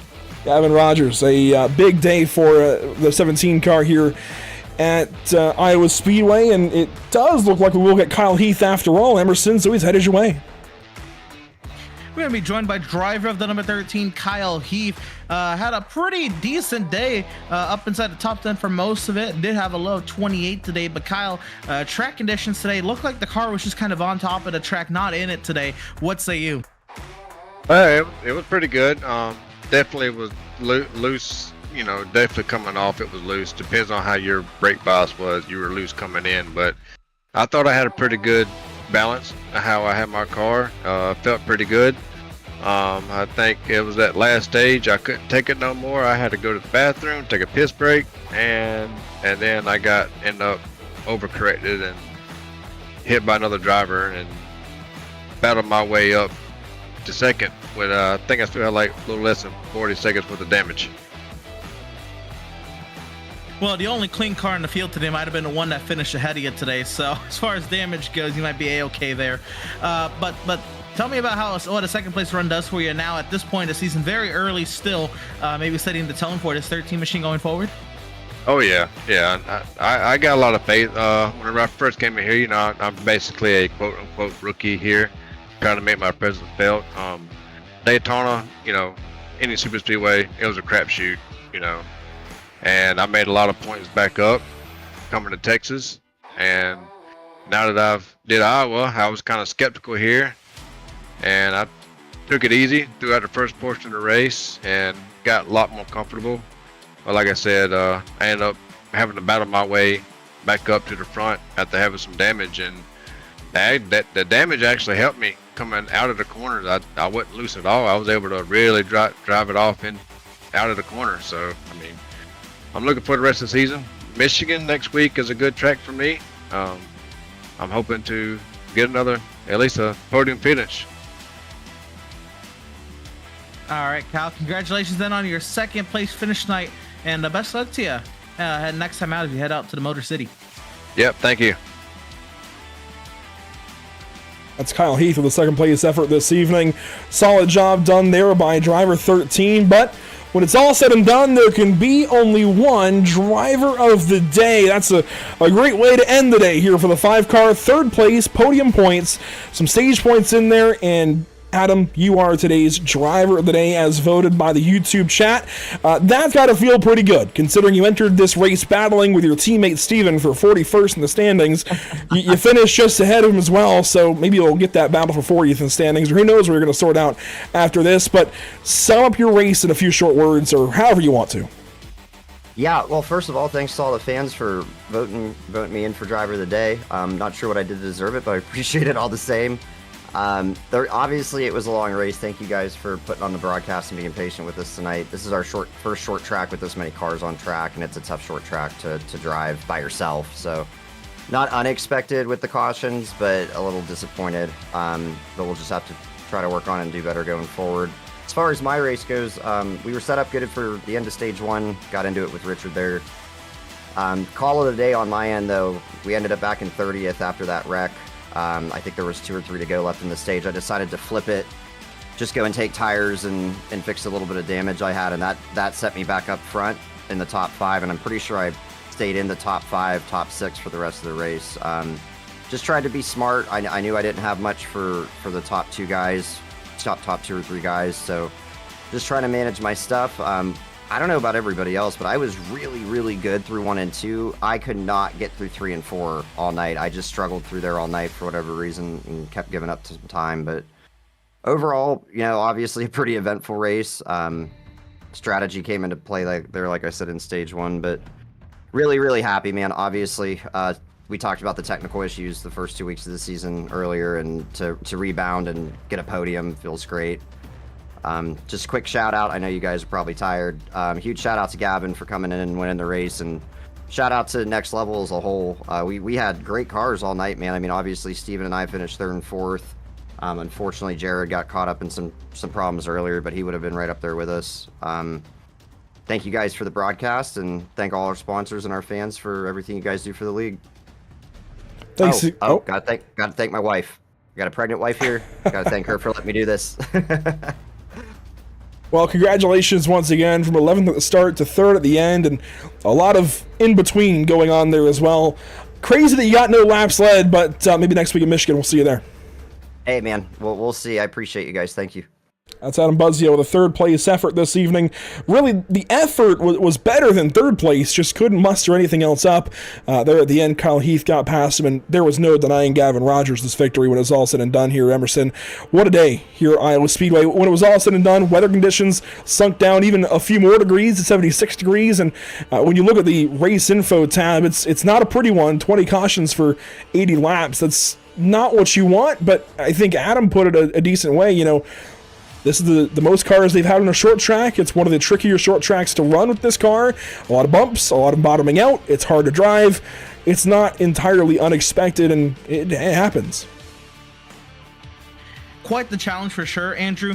We're still at the very beginning of the season as well, right? So these drivers haven't fully gotten used to running against one another. And as you look at the schedule, I mean, we are going from track type to track type to track type all here at the beginning of the season. These guys will visit another short track here in a few weeks. But till that, they're still getting used to, who they run against at a mile and a half, and they're going to run against different people at a short track. You might run against the same people at those track types, but you're still getting used to that, especially with the new guys coming in. Yeah, I believe Kyle Heath is one of those new guys as well. And so, looking at it, we had Daytona, Texas, Iowa to start the season, and we got coming up a big speedway and a road course, and then a concrete high-speed oval coming over the next 3 weeks. So it's really hard for these guys to get into a groove. And then, as you mentioned, and as Adam mentioned, most guys they've had on a very difficult short track at all in this league. Everyone's learning. I don't fault any leagues for having a little bit of trouble with stuff like that towards the beginning of the season, as everyone tries to find their footing. But overall, it was quite a race, and we had some great racing, especially all throughout the top 10. Great battles between Gavin Rogers and Ronnie Osmer today up there up front. And some great stories from drivers kind of, making comeback drives and making some surges late there. So, we had it all. We had a little bit of destruction, a little bit of chaos, and we had a little bit of fun, a little bit of, strategy in terms of flipping the stage in stage one and whatever Hail Mary Ronnie Osmer was throwing there at the end. We had a little bit of everything. So, overall, not bad, especially, for a league that's still finding its footing with this many cars. And these guys will grow from it, for sure. They'll learn a lot this evening and carry it on into the next one. And as we go to Michigan next week, I think these guys will be thankful for a little more room to race next week at Michigan International Speedway. Should be a lot of fun as we stay in this area of the country. Just go over and up a state, if you will, to Michigan International Speedway there in Brooklyn, Michigan. Then we go to Le Mans overseas on June 1st for the majors. Le Mans 2.4 should be a lot of fun there. And of course, then we continue on to Circuit of the Americas, and another highlight broadcast for us in June is just about exactly a month away. The Majors 24. Keep an eye out for that here on Pit Stop TV. It'll be a two-part broadcast early in the morning on Saturday, and then even earlier in the morning on Sunday, overnight, pretty much. Should be a lot of fun for that one. We covered the Majors 24 last year and look to do it again here in 2025 and build on some really good vibes going into that event. And we just have a lot coming up here on the channel as we break into these summer months, Emerson, and a lot of places to follow along. Yeah, absolutely. You got, the website, of course, Pit Stop TV. We can catch up with everything Pit Stop. I'm going to update the socials as, often as we can. Facebook, Instagram, Pit Stop TV. Instagram is pit_stop_TV. As well as the Twitch is the same.